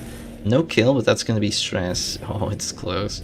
And that's also going to be a heart attack on the Crusader, and also slowly applying stress to the Flash on too, right? Slowly but surely, that's what matters. So extra stress, and gonna go for a heal on herself just so she doesn't die. But the Crusader is probably gonna die soon, unless the Flash still has a redeem heal to go through. No, there's no more redeems, and he doesn't drop to this door, so he won't be able to heal the Flash just based off of that. But the Zealous Accusation would probably just get the kill anyway, or even Harry. Harry gets the kill right now, I believe. Oh, 80. 80, that's brutal. You don't go for those. Yeah, you do not go for those. If you're not at this store, you don't have to. I think Punish here is just way better. Goes for the Exsanguinate. My god, agreed. I think Silac here was afraid of the Zealous Accusation just doing enough stress. Between like Zealous doing a lot of stress and then Zealous also getting, what do you call it? Getting the extra stress from the Crusader being dead. So there's a crit right there. It's going to be a heart attack. They're falling like dominoes. There's going to be extra stress after the death door. There was extra stress on the Arbalist. She's almost dead. She has to heal right now. She moves forward into the V-Spile range. And even if she heals right now, there's going to be... Oh, jeez. Oh, she actually has a choice of going Bola. I mean, if she bowls, she dies, you know? But then the Final just has to win a 2v1, if the Crusader dies, that is. Oh, she's gonna go for it. Okay, she's dead. And the Crusader lives. Yeah, the Crusader living here is so massive. Because now he can start using that rally to the flame, as long as he survives, right? As long as he doesn't, like, pass or something with the Fearful. Let's see. Let's see, what does he do? Okay, Crusader. Crusader. Rally. Yeah, there's gonna be rally here. So as long as the Crusader can keep spamming that rally to the flame, the only way that the Flagellant can win this is actually through getting a heart attack. So that's wonderful, and that's just essentially a pass right there. So that's just a surrender from Silac, and that's win number 1 to Koshiro. So no more Zeta stress comp for Koshiro, but that's 1-0. That is 1-0 for Koshiro. So she only has to take 2 more. GG's. So let's go back into the image, go back into our what do you call it? Go back into our little Butcher's Boulevard song, and let's wait until the players are ready to go for another one. So I'm gonna take a very short break. I'm gonna go to the bathroom real quick, and I will return shortly.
Hello.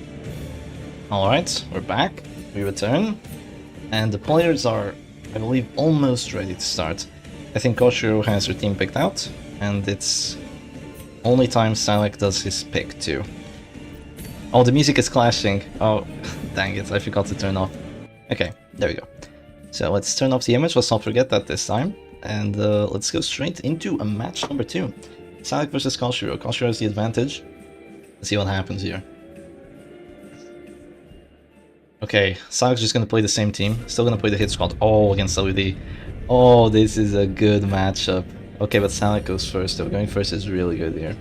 Actually, I don't believe Silac has Reclaim on this Flagellant, so he doesn't have that good of a matchup as the hit squad usually has. He has a big disadvantage right now, not having the Reclaim, because Reclaim is really good.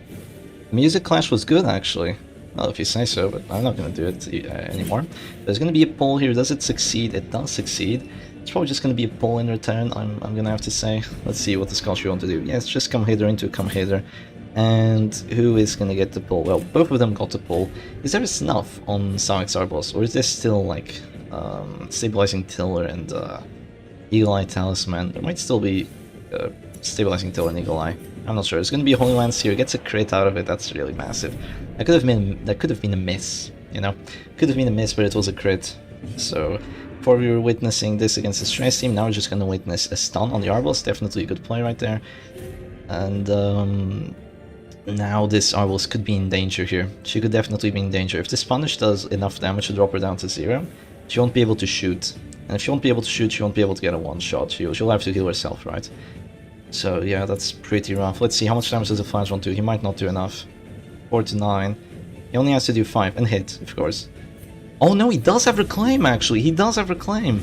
He changed it out. He changed out from Reign of Sorrows to Reclaim, because Reign of Sorrows didn't do anything for him last match. So he changed it out to Reclaim, and now he has it. So there's going to be that heal with the regen, and now Koshiro gets to go for most likely a one-shot, but even after the one-shot there's going to be regen heal right there. So without that regen heal, this was going to be a lot tougher for Silac, but no, with that regen it's actually not too bad. So there's going to be a sniper shot over there, and this is rough for both players, honestly. This is pretty rough for both players. I think this should just be a self-heal from the Arbalist's turn, and after that, I think Koshiro actually has the advantage right now, I would say, because she has a way of attacking the Arbalist that Psylac essentially doesn't have. So Silac's probably going to go for the stun first, probably going to go for the stun on the enemy Crusader. If he doesn't, then Koshiro is going to stun his Crusader, so I mean, I'd say you go for the stun before you get stunned, right? At least that's what I do. And Koshiro has to go for that stun just to remove the defender. You know, when you want to get a kill, you need to first bring the character down to the stun, you also need to remove the defenders. So there's going to be a stun on the Abomination, also a solid play, just to prevent them from going manacles on your Arbalist. And there's probably just going to be a stun on the... Oh, I'm not sure that's a good idea. I'm not sure that's a good idea. There's going to be a stun on the Flagellant. So his action is gone now, but he's not getting close to that store. That isn't really doing too much for you getting a kill here. Now, if the players are slowing down, there might be a play in going caltrips here, if they're both slowing down. Because they are definitely slowing down from their Arbalist focus. I'm not sure what they want to do. Yeah, they're just kind of in a thumb war right now. You know, you have mark teams, they go on a thumb war with each other, trying to see who builds the biggest snowball. And whoever builds the snowball first is very likely going to win. So let's see, it's going to be... I don't know about that. I mean, I can see it, but I don't know about that. You know, even though I can see it, I don't know. I think... I'm not too sure. There's a lot of things that could be done here. There's a lot of things that could have been done by Koshiro. Going for a mark is definitely a weird one. Especially going for a mark before passing with the Abomination. Yeah, it's a duel, you know, it is definitely a duel. There's going to be a pull here, another pull, 75 gets it. Yeah, I think a pull would have been superior than going for a mark, because that mark is probably going to be useless, you know. It's just rough stuff. It is rough stuff right now. That regen is just really tough to deal with. And Silac gets to go first too, because that's stun, and now the Arbalist is down at this door. Stunned too. That's not too great. That is really not too great. Let's see, what does Koshiro want to do here? This is she's in a really rough spot, I'm gonna have to say. Not all is lost, but she's in a rough spot. She's gonna go rally to the flame, gets the heal onto that Arbalist, but a punish is probably just gonna bring you right back down to 0. Or even a bowler right now. A bowler right now would be a really good play. Unless you get pulled again, and then you might not get the death blow, but even then, bowler right now is not a bad play at all. It does get the knockback, so that knockback could come in clutch. Yeah, it's just that mark for death that was really weird. You know, I mean, I see the reasoning behind it. So Koshiro could kind of like change targets onto the character that didn't have regen, just get a one-shot on the bounty hunter. That would have been great, but it's just not working out too well. Now, does Silac have caltrips or uppercut? I think caltrips, because he started in position 3, right? I mean, that would make sense to me. There's going to be a punish first, though. Are you going to go for the A-bomb? Nah, you have to get the kill here. You're gonna go for the A-bomb? I'm confused. I think that's a very confusing move, if that makes sense. You're going for the A-bomb right now, rather than going for, you know, literally, virtually anything else. Let's see. Well, what is Koshiro thinking of after that suspicious move? Just a stun on the Crusader. You know, stunning Crusader is pretty much always the best play. And now there might be a death blow here with the finish. No, there isn't a death blow. Well, maybe just waiting out the turn with the Arbalist, and then would have been better, right? Because now, yeah, the Arbalist is definitely dead. But, you know, maybe there's still a shot here. Maybe there's still a shot. I mean, stunning the Crusader was definitely a good play, but now Koshiro is definitely in a huge disadvantage. I've played this matchup before. It's very clutch. It's very close. It can go wrong a whole lot of ways, and that's one of them. because, you know, Silac went first against the plus 15 dodge and got a Holy Lance crit. Koshiro went second and got a Holy Lance miss. So yeah, that's really rough. That is absolutely rough. And right now there's still regen, there's still a self-heal with the Arbalist. The Crusader is still alive and fine in position 4. The Arbalist still isn't dead, you know. And the Finalist, once he actually drops closer to death's door, he could actually just drop a redeem. Actually, I would have done that. I would have just clicked the Finalist right now. I think he's taking 10 DOT. Just go redeem on the Arbalist immediately. Just bring all your characters to full HP, and you're up literally 2 health bars. Like there's no way that Koshiro could win that. So this might be giving him a little bit of hope. I'm gonna have to say, but Crusader being alive is definitely rough. Actually, no, he might not be taking enough. Yeah, he wasn't taking quite enough, so he couldn't actually do that. But he's gonna try going for it now. Let's see if it works. Let us see. So the Abomination drops down to 0 HP, which means that he's in danger for sure. He's gonna go for Manacles on the Bounty Hunter, kind of just to potentially prevent the death blow from coming in all that too fast. But it doesn't really allow you to get a kill here. I don't think there's too much hope for Koshiro, sadly. I do not believe so. There's going to be a Holy Lance on the Bounty Hunter. That's going to miss, though. That whiff is important. That whiff against Bounty Hunter, very, very important there. And let's see, the Abomination might be going for self-heal now. Yeah, crit. Nah, no crit, sadly. Would have loved to see a crit there. I'm not calling the crits today. That could be bad. That could be bad for me later on. Let's see, this Arbalist now is regen too, so she's really not in harm's way. She could just move back twice here, you know, that's a good idea. She might get pulled, but who cares all that much. This one's just gonna go redeem. Nah, he's gonna go punish. He has the plus damage right now too, so he always has 100% chance of actually getting the bleed, because he has the spiked bat. So he's just gonna get it on the Abomination. I think this idea behind the spiked bat was basically built on kind of you just failing so many of these 90% bleed chances that you just decide, okay, that's never gonna happen again. I'm just gonna bring spiked bat. And it never happened again. It never happened again. So yeah, interesting to see that. I think the Phasma's gonna have to be put out of position here. Actually, yeah, it's gonna go with Holy Lance value, but let's see. It's gonna be another Holy Lance on the Crusader. Gets another crit. You know, Holy Lance isn't nasty. It's really nasty. Holy Lance can be great or it can be terrible, and right now it's being great. So I think it was 1 miss, 2 crits with the Holy Lance, right? Yeah, 1 miss, 2 crits. I wouldn't mind that one bit. There's going to be a move forward here. Actually, interesting moving forward too, because that allows you to have Holy Lance, right? That does allow you to have Holy Lance. Would have been great if that Crusader action was still there, because that would have been like, I don't know, maybe like Holy Lance into finish right now, but nope. Sadly, it's not going to happen. Let's see. Koshiro is still playing on. Like, she does not want to lose this, obviously. It's going to be Manacles on the Crusader just to remove its action. Okay, not a bad play, not at all. But there might be Flare to deal with it. Flare would be pretty bad here, or just clicking, you know, just clicking.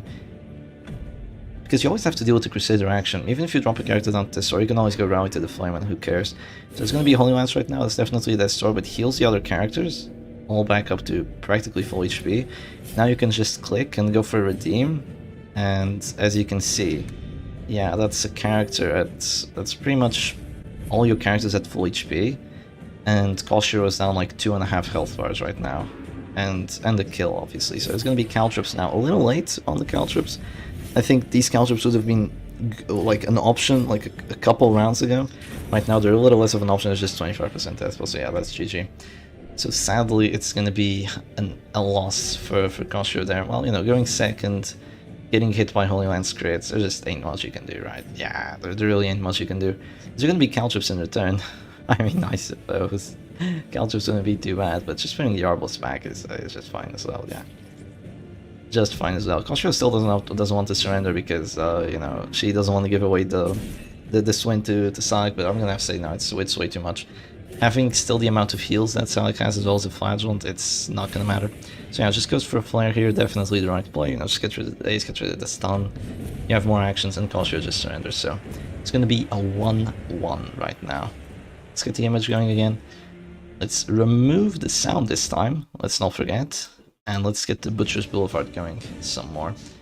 Actually, what else did someone suggest? I don't remember the songs.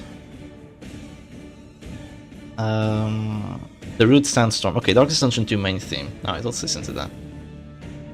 DD2 main theme. Alright, hopefully no ads. Yes, there we go, the main theme.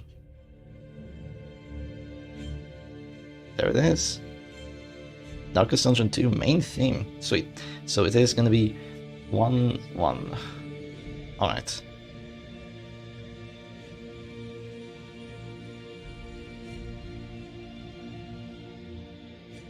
Now the players are thinking of all the counter picks they can do, right? What do they want to bring? 3 healer and it's done. Yeah, pretty much. You have 3 healers, like character advantage, like you just can't do anything. Especially if you have like stun advantage too. Just can't do too much.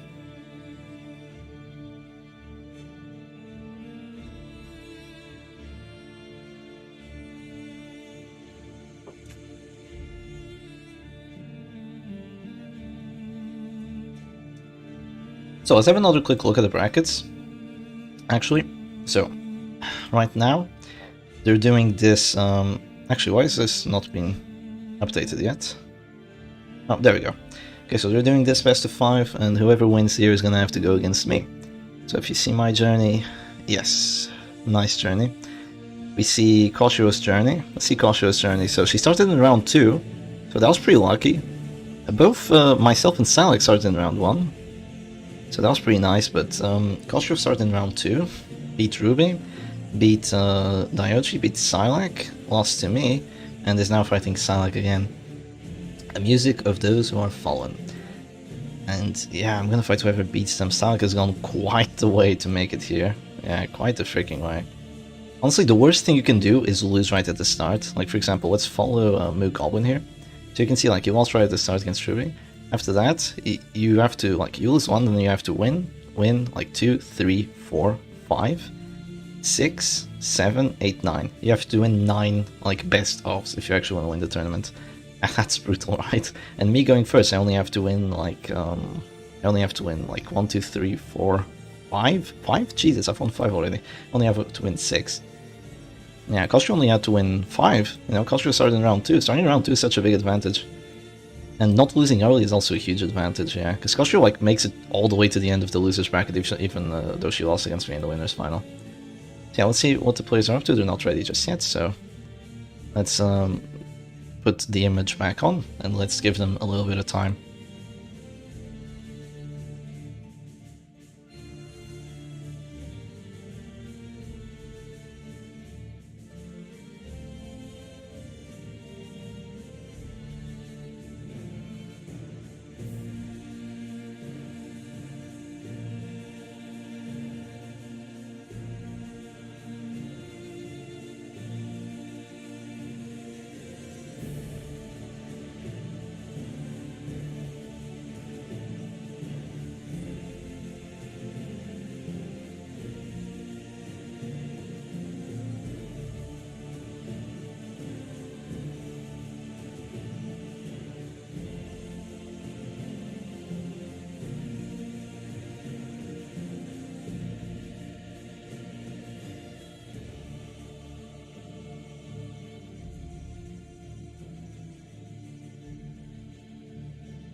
That's cello, you can't even find the right words. Yeah, the song is really nice, isn't it? It's like the calm before the storm, you know? This is a really decisive match. Whoever wins this is going to be on match point to just move on to the grand finals. Okay, they're ready. Alright. Let's do this. Okay, so here we go. Let's see, what do the players have? So Silac has the Halo comp, and oh god, Koshiro has the burger comp. Oh god damn it. Okay, Koshiro's playing the armored burger again. No freaking way. This is a really good matchup, depending on what Silac has, right? Yeah, this is a pretty nice matchup, especially with the Bounty Hunter in 1, so you can't even go caltrips. But okay, it's just gonna be a pull on the occultist. I could have missed, by the way, 83% chance. If you miss that, you lose a match. At least that's my experience. If you miss that one, you lose a match on the spot. So you do not want to miss that that initial crit. So it's going to be Demon's Pool right now. That is a little bit risky because that allows Holy Lance, and after Holy Lance there's still Sniper Shot. So maybe a guard would have been better. Maybe just a Holy Lance first and then potentially a self heal. But that's not a bad idea either. You know, just make sure the Arbals can't get her stuff going is nice. So the hit chances right now are very shaky. It's the 70 at best and 45 at worst, but of course you get a crit out of it because, you know, you're Psylac and you get crits with the Holy Lances. Yeah, I think it's getting to a little bit of a meme right now, Psylac and those Holy Lances. There's gonna be a purge. Does it get to the push? It does get the push. Oh my god, push into the back on the Bounty Hunter? That's brutal. There's gonna be a Dirk Stab now. Yeah, she's still gonna be, Arbals is still gonna be able to shoot the Occultist actually. After that, there might just be a heal with the Crusader, but even then, the Crusader's HP is at half right now because the freaking Holy Lance. It's really, really strong, actually. That Holy Lance crit 18 against 35 prot too. Yeah, I could have hurt way more if there was only 15 prot on there. Let's see, what does Koshiro want to do right now? What does Koshiro want to do? So the Bounty Hunter is definitely out of position, but there might be, you know, just a pretty quick finale to change that essentially. So there is a Pitfighter's Helm on that Man at Arms. There's no crit. There's a hit, but there's no crit, which is pretty darn nice. And there might be a heal right now. There might not. No, there's going to be a Holy Lance. Holy Lance on the Bounty Hunter gets a min roll, essentially, but at least it was a hit, right? At least you get a hit out of it. Silac is thinking of finale. He's thinking of finale round 2, essentially. Just finaling the Occultist right now. Does he win after that is the question. Maybe he wins. I'm not sure how he's gonna deal with the Leper, but I'm not sure how the Leper is gonna deal with anything really, because, you know, the Leper, he only has Intimidate. Intimidate's okay, but it's not great. It's really not great. So right now you probably want to use your Occultist action. I'm not sure. I'm not gonna give Koshiro any advice, but yeah, because this is definitely her team. Like, it's the team only she plays. It's Armored Burger, like, just for the win. Armored Burger W. So a little bit of lag here, but that's okay, I suppose. And there's gonna be a Sniper Shot right now. Gets the hit, 80% hit chance. Gets the hit on that. God damn, those hits are greedy. They are really greedy. There's been no confirmed hits right now. All of the confirmed hits. No, I mean, no, that doesn't make sense. All of the 70s and 80s have been hitting, and some of them even critting too. So that has been pretty lucky by Silac. I'm gonna have to say, pretty freaking lucky. So it's probably gonna be, you can't guard this. Yeah, you can't guard this. So going for that pull there maybe wasn't the play. You know, it was a 70% chance of getting the pull, but it did not work. I think if I would have gone aggressive, I probably would have just done the Ceiling Spaghetti, because I would be getting the Bounty Hunter out of the match a little bit sooner. Let's see, what does Silac want to do here? Maybe just the pull here. It's a 50-50 of getting the death bow and gets the Leper out of position, so it's really good. Let's see, what does he want to do? Yeah, he gets him out of position because he only has Purge and Intimidate, right? So he won't be able to do anything. He'll have to move forward, but does not go for that, surprisingly. Just decides to move forward here, and if this Dirk Stab isn't a death blow, the Occultist can just heal himself for, like, the entire health bar. Oh, it's not even a Dirk Stab? Oh, that's greedy and sad to see too. That is really greedy and sad to look at, you know, because not even going for the 60, right? Even went for the 50 to be extra greedy and takes it as well. That's just rough. That's just rough to look at, but oh well. Now the Crusader can actually go Bulwark if he still wants to do it. Not sure if he wants to though. Let's see. What does Koshiro want to do? Well, it's not all over, but Koshiro doesn't have a lot to show for the 1 kill and like 2/3 of a health bar being gone on the Crusader. I see Jester. Oh, actually, it's right. It's Silac's turn first. I don't think even he noticed that it was his turn. He had to wait a little bit. Just went for the Dark Stab there, and there's probably gonna be a finale, but no, there's gonna be a guard here.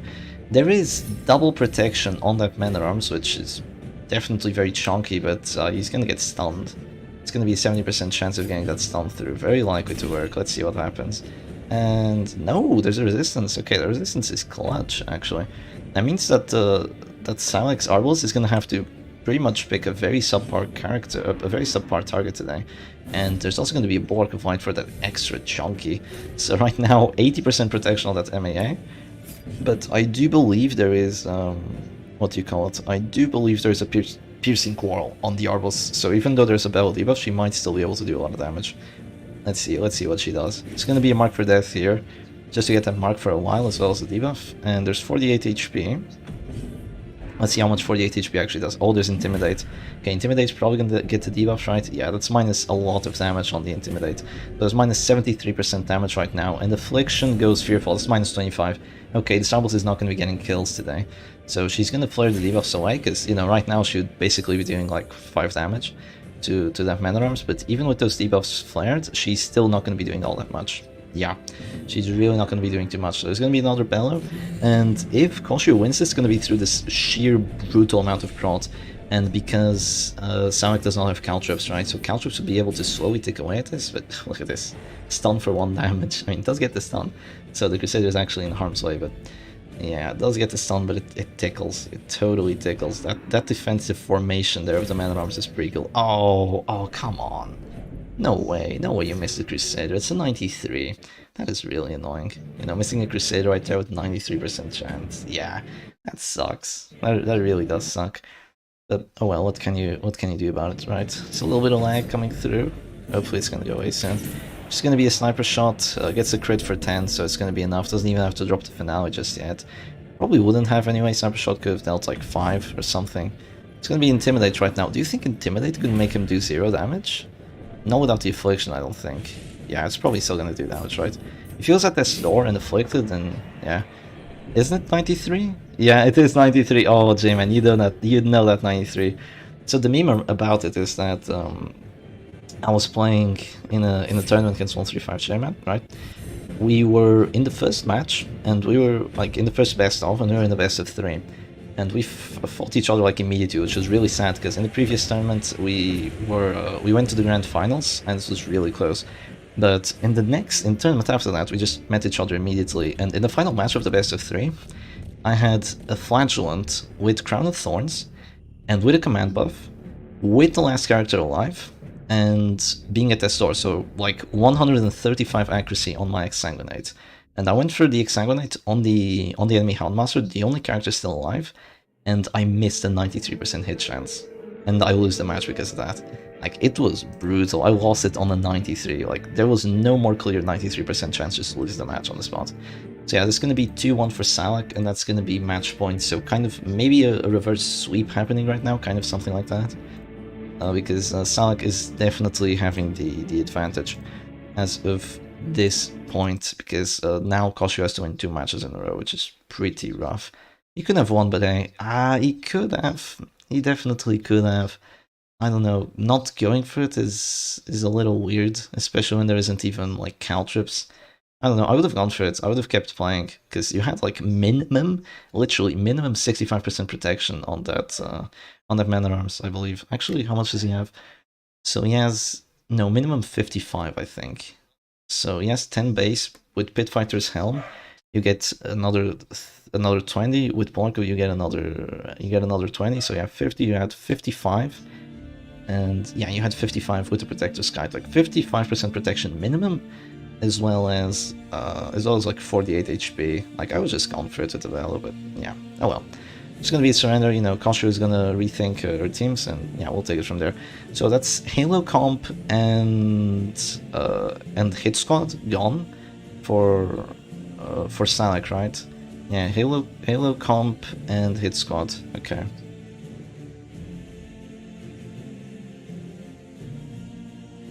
Okay, but they're going to the next match already. They thought it out pretty fast. Let's see. Let us see what happens. It should be pretty good. Okay. So it looks like Psylac is finally playing a stress team. Playing a stress team with Crusader, not a Flagellant. Yeah, you can always win with stress. That's true. You can always win with stress. That is absolutely true. Also, nice to see you, Tranquil. Nice to see you around. And it looks like it's going to be A DOT team, yeah. The Winterless DOT team by Koshiro. So pretty much the only player that plays this team.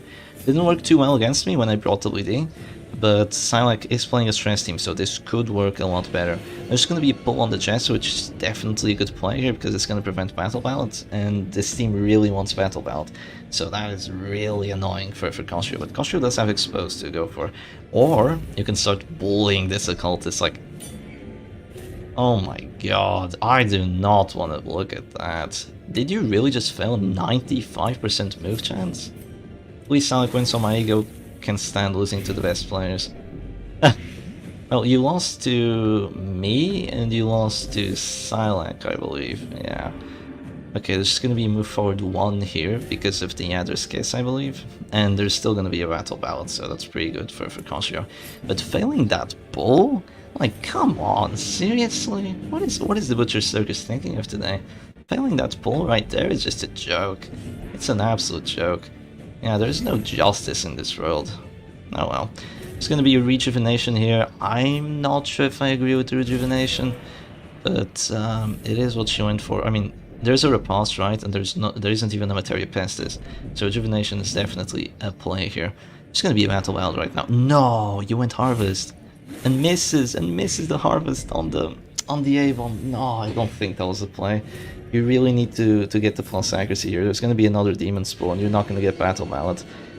Oh, that's rough. That is really rough right now. I guess you go Puncture again. You know, second time's the charm, right? 95. Can you imagine missing a 95 twice? Okay, this time it doesn't fail. And the 5% move res does not come in clutch. And, yeah. Okay then. There might still be a Battle Ballad, the Flashlight might just move forward again or something, I'm not sure.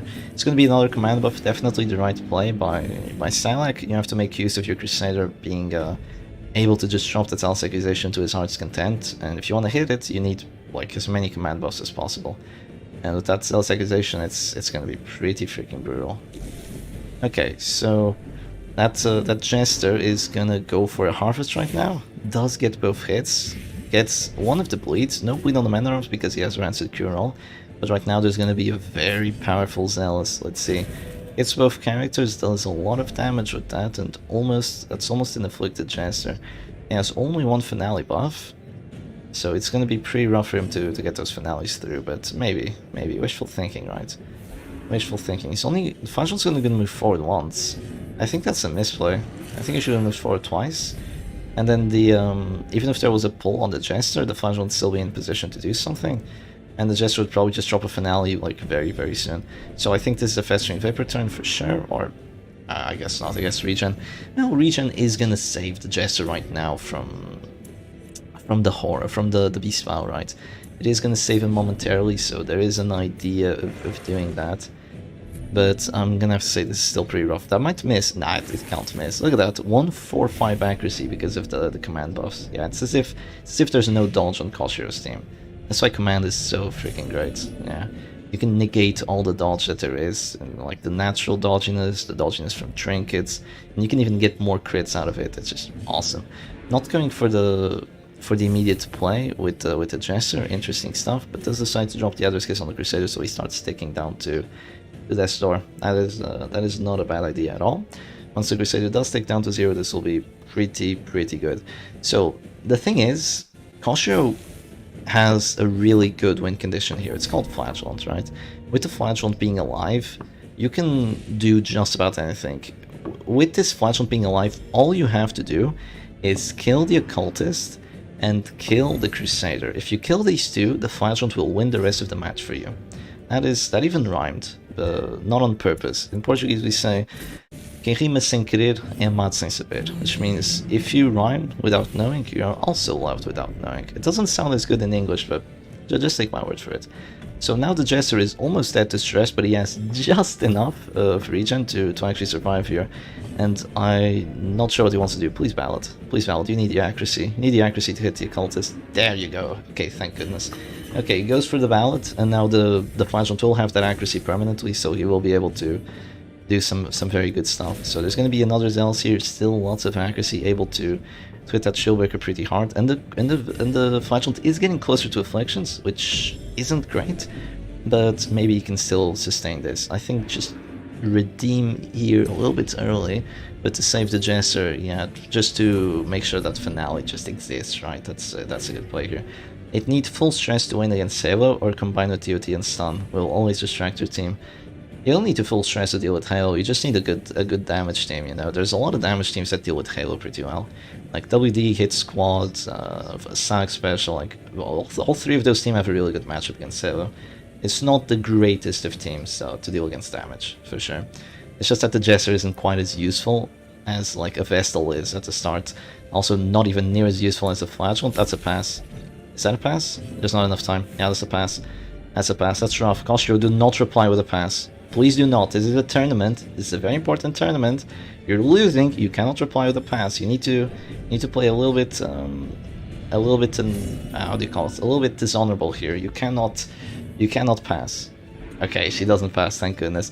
Especially after failing a puncture, right? 95% chance puncture on that occultist. I think that was justice right there. I think that pass was justice right there.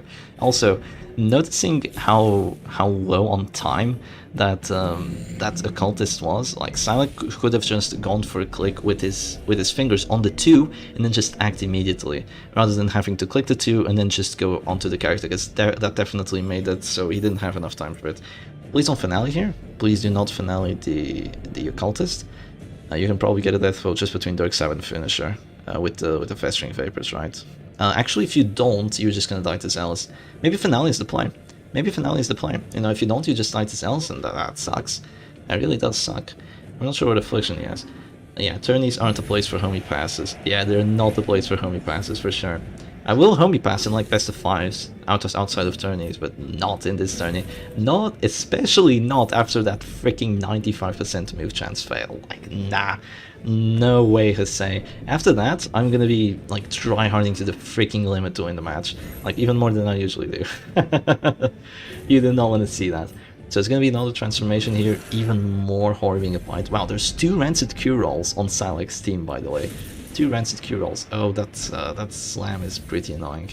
That causes a heart attack on the Jester too. I think he has enough regen to survive though. And there's probably enough horror to make it so the Flashlight goes Rapturous. Yes, there is. Please no Actons. Rapturous? Oh, he might move forward. If he moves forward right now, that would be so clutch. Because then you could like punish someone, right? No, he doesn't move forward, sadly. I don't think you have to heal here. I mean, the Bellow is a death blow against the Jester. But healing right there might have been a bit premature, so I don't know. Decisions were made. Decisions were made. So let's see. The Antiquarian is still alive and well, which is definitely great for Koshiro because Silac doesn't have a lot of healing. Once the Antiquarian starts spamming that Festering Vapors, we will be okay here for Silac. But there's going to be a Beast Vial here, so that's going to be a little bit easier said than done. So the Beast Vial is going to prevent that Festering Vapors from being too great. There is a Blight Resist, not that it would matter all that much, just a lot of regen on the Antiquarian, but yeah. Let's see. Koshiro has 4 actions, Psylac only has 2 left. Koshiro can make something happen, but what does happen here if you're Koshiro? Let's see, is there going to be an Explode on the Crusader just trying to take him out early? That's an idea. Do not take out the Man-at-Arms early. No, that's a bad idea. Okay, well, it's her idea. I mean, she had to move forward some way, right? Just to go for another Adder's Kiss, and I think that's what she went for. But you have to kill the Crusader here. If you kill the Crusader, remember, Man-at-Arms cannot deal with the Flagellant. Man-at-Arms versus Flagellant is always a win for the Flag. Especially if there's no, if there's no Retribution, obviously. If there's Retribution, then Man-at-Arms has a shot. But with only Bellow, the Flagellant cannot lose. So if you take out the other characters, you win. And that's really what must happen here. The Crusader needs to go down, and the Abomination also doesn't have too good of a time against the Flag. So it's going to be a heart attack right there. That might be a Redeem Heal. That might be a Redeem Heal just to keep her alive. Oh no, there's no Redeem Heal, there's too much regen. Okay, let's see what happens. Yeah, Punish. Is there a Hemlock? Is there a Hemlock? I think there is, right? Yeah, there's a Hemlock, so at the very least you're getting the Hemlock bites on there. And there's going to be a heart attack there, but there was enough regen to just drop another Dirk Sam and get Hemlock value. Oh my god, you idiot! No way! I cannot believe it. Okay. Okay, yeah, that's really annoying. Oh my freaking god. Well, if you want me to be honest, it doesn't really change all that much, because the Crusader was just gonna go Zealous immediately. But that's still ridiculous. That's still ridiculous that the Jester actually did that. You know, just act out, hit the correct character, and get the immediate death blow with the 25. I mean, it's gonna be death blow anyway because the horror, or like the stress. It's like 15 base. That's just insane. Oh, she goes vigorous. She goes vigorous. She actually goes virtuous. Okay, there's a way here. There's definitely a way. Come on, Koshiro. You did not want to lose this. Moves forward to prevent Beast Smile. No more Beast Smile value. No, don't hit the Man at Arms. No. I mean, maybe you'd have to hit the Man at Arms anyway. But just hit the Crusader, please. The Man at Arms. Who cares about the Man at Arms? Not even the guards are gonna make too much of a difference because you have Festering Vapors, right? You're not even gonna get debuffed. Heals herself for 3 HP. What? 3? Is it a percentage heal? Is Vigorous a percentage heal? I thought it was 5 every time. I guess it's a percentage heal then. Wow, I'm shocked. Okay, what does this Abomination want to do then? Let's see. Definitely not a Manacles on the Flagellum, because that's gonna heal stress. And also not very likely to get the stun, so I guess just pile the corpses. Piling the corpses is definitely a good play here. After the corpses go away, you can sell Antiquarian too. So Koshiro needs to take advantage of these turns to just kill that Flagellum ASAP. Yeah, ASAP. It is 10% of your HP. Wow, I didn't know. I thought it was 5 HP every time, but I guess it's 10%. Interesting stuff. I thought it was 5 HP because I only see the Crusader getting it. So I only see the Crusader going virtuous with Vigorous and actually doing that. So that's the first time for me. Okay, yeah, this is going to be really rough for Koshiro because she only has 2 actions and she needs to deal with the Rally to the Flame, which is going to be painful to deal with. Yeah, Rally to the Flame is going to be a pain to deal with for sure. Maybe Flash Powder for applying more stress. Not 8%? No, if it's 8%, the Crusader wouldn't heal 5 HP. It makes sense that it's 10, yeah.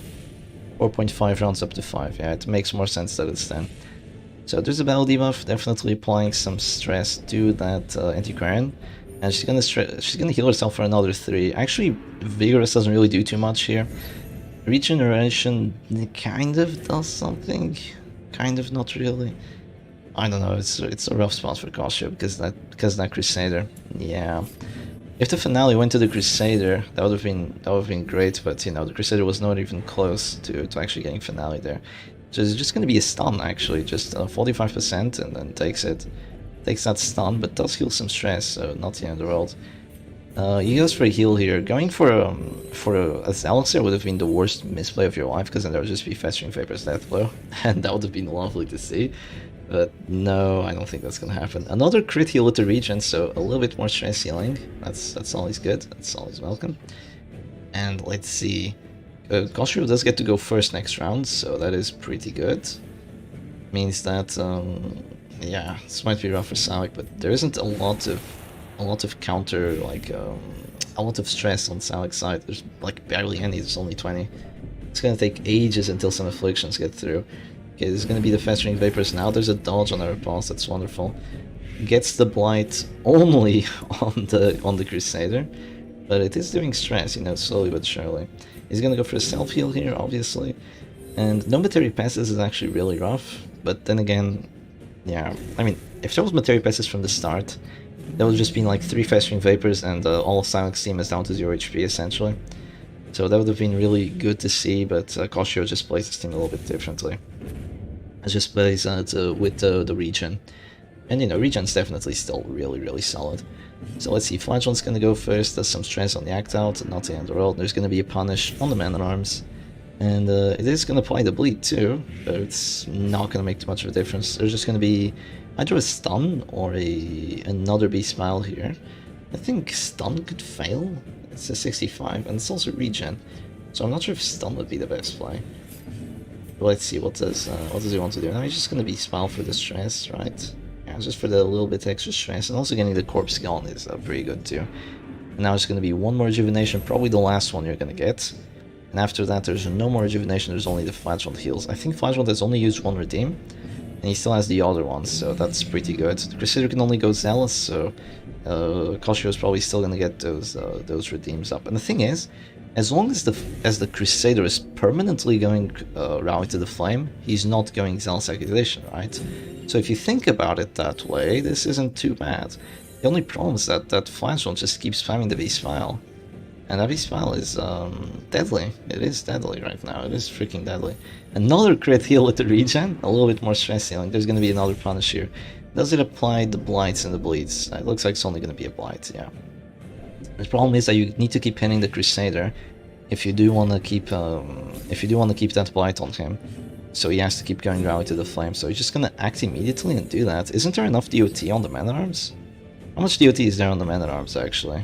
I'm not too sure. It's going to be a heal for 3 right there. And the festering vapors, there might be enough DOT on the man-at-arms. There's a dodge, the crit is really good. There's no blight. No, there's only 8. That was so risky. If that would have been a DOT on the man-at-arms, the man-at-arms could have died there. Yeah, that was really risky by Koshiro, but I guess... I mean, not by Koshiro, by Psylac to go for the heal immediately, but I guess it paid off. Also getting very close to a heart attack on that Antiquarian. Also, there's 28 dodge because of Vigorous, right? It gives you a little bit more dodge. It gives you like 10%, so there's extra 3. Extra 3, as if that makes a difference. Yeah, interesting. Interesting stuff. Antiquarian's in a really rough shape. Yeah, hits himself, okay. Not a bad act out by any means. And what does he want to do right now? I'd say just punish. I don't know about that. Well, there's a crit repulse. That's going to be a lot of stress, you know. You don't really want to get stressed out. I mean, sure, taking out the abomination is not a bad idea, but you don't really want to get stressed out right now. This beast file is going to cause a heart attack, and after this heart attack, there is enough regen to get out of it. But a Zealous accusation is definitely a kill. Do you want to go Zealous? Is the question here. Do you want to go Zealous? Yeah, I think this match is for Silac actually. If Silac takes this, Koshiro is gone. This is rough. It's gonna be Flash Powder here. Okay, getting closer to an Affliction. No debuff applied. 90% chance, no debuff applied. Koshiro listening to Shepard secretly. Well, if Koshiro was listening to me, Koshiro would have, I don't know, like done something differently. I don't know what. She's definitely not listening to me, I don't think. At least I don't think so. So the man-at-arms is gonna act here, and he's gonna go for the command for the accuracy buff, I suppose. And what is this Crusader gonna do? Very likely just, oh, okay, that's an Affliction. Come on, Afflictions. Fearful, please pass. Please pass, please pass. No, it doesn't pass. That's a dead Antiquarian. But now the Flashlight has a chance of getting a death on the Crusader. It's a 25. You really need this 25 right now. Come on, 25. Ah, that's not a kill. That's not a kill. Maybe Fearful passes and you get it next time. I don't know, that's super rough. If that was a kill right there, I think it would be GG. Like a win for Koshiro, but no kill there is rough. And it's really rough right now. Let's see, what does this Crusader want to do? He's gonna go for a heal right now. Yeah, for sure. And he's getting closer to dying because of the stress, but it's still gonna take a while. No, we have to hope for those Fearful passes. And now the other two characters, like the Manacle Stun might fail. That would be wonderful if the Manacle Stun failed. Let's see, it does 6 damage, does it stun? I don't think it did. Oh, it did. Oh, god damn it. Ah, that's terrible. And Koshiro surrenders. No, that wasn't a surrender turn. That was not a surrender turn. He still had a shot. It was slam, but he still had it. Oh well, I guess that's gonna be GG for Koshiro. That's gonna be 3-0. No, 3-1, sorry. It's gonna be 3-1 for Silac, and Koshiro is gonna go down here. Alright then, let's go into the brackets for just a second. Put on the music once more, and yeah, Silac is gonna move forward and fight against me. So all I have to do if I want to win this tournament is I have to win a best of 5, and he has to win 2. So that's really nice, right? But the problem is that my wins don't move over from the first best of 5 to the second one. So that's, if they did, like, that would be awesome. If I had to win 3 matches and he had to win like 6, that would be great. But yeah. So I might want to get the losses out of the way first, right? That would make sense. Well, guess we still have to play today. We're gonna have to play either way. But yeah, we're gonna have to fight Psylac now. It's gonna be pretty fun. Okay then, invite me whenever you want. I think I'll take a 10-minute break. Okay then, that's fine. Alright. Looks like we're gonna take a 10-minute break, because Psylac wants a little bit of a break, and I want a little bit of a break from commentating too. So I will put on the image, and you can take a break yourselves, and I'll see you pretty soon. Just gonna write down Grand Finals. Let's see. Grand Finals best of 5. Number 1. I really hope I don't have to write the number 2. Okay, I'm just gonna write best of 5. I'm not gonna write number 1 or number 2. And I'm just gonna write 0-0. Alright, let's do this. Let us wait for a while Silac rests, and I'll see you all soon. So I hope you'll be around for the final fight. Oh, thank you, Fortune Ambassador, for the $5 US. Thank you very much. I'm gonna have to catch the final later, got stuff to do today, so best of luck, Shep. Thank you very much, and I do hope that you come back to a Shepherd Doggy victory, but you never know. So yeah, I'll see you all very, very soon.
Alright then, I have returned. I'm not sure if Silac is ready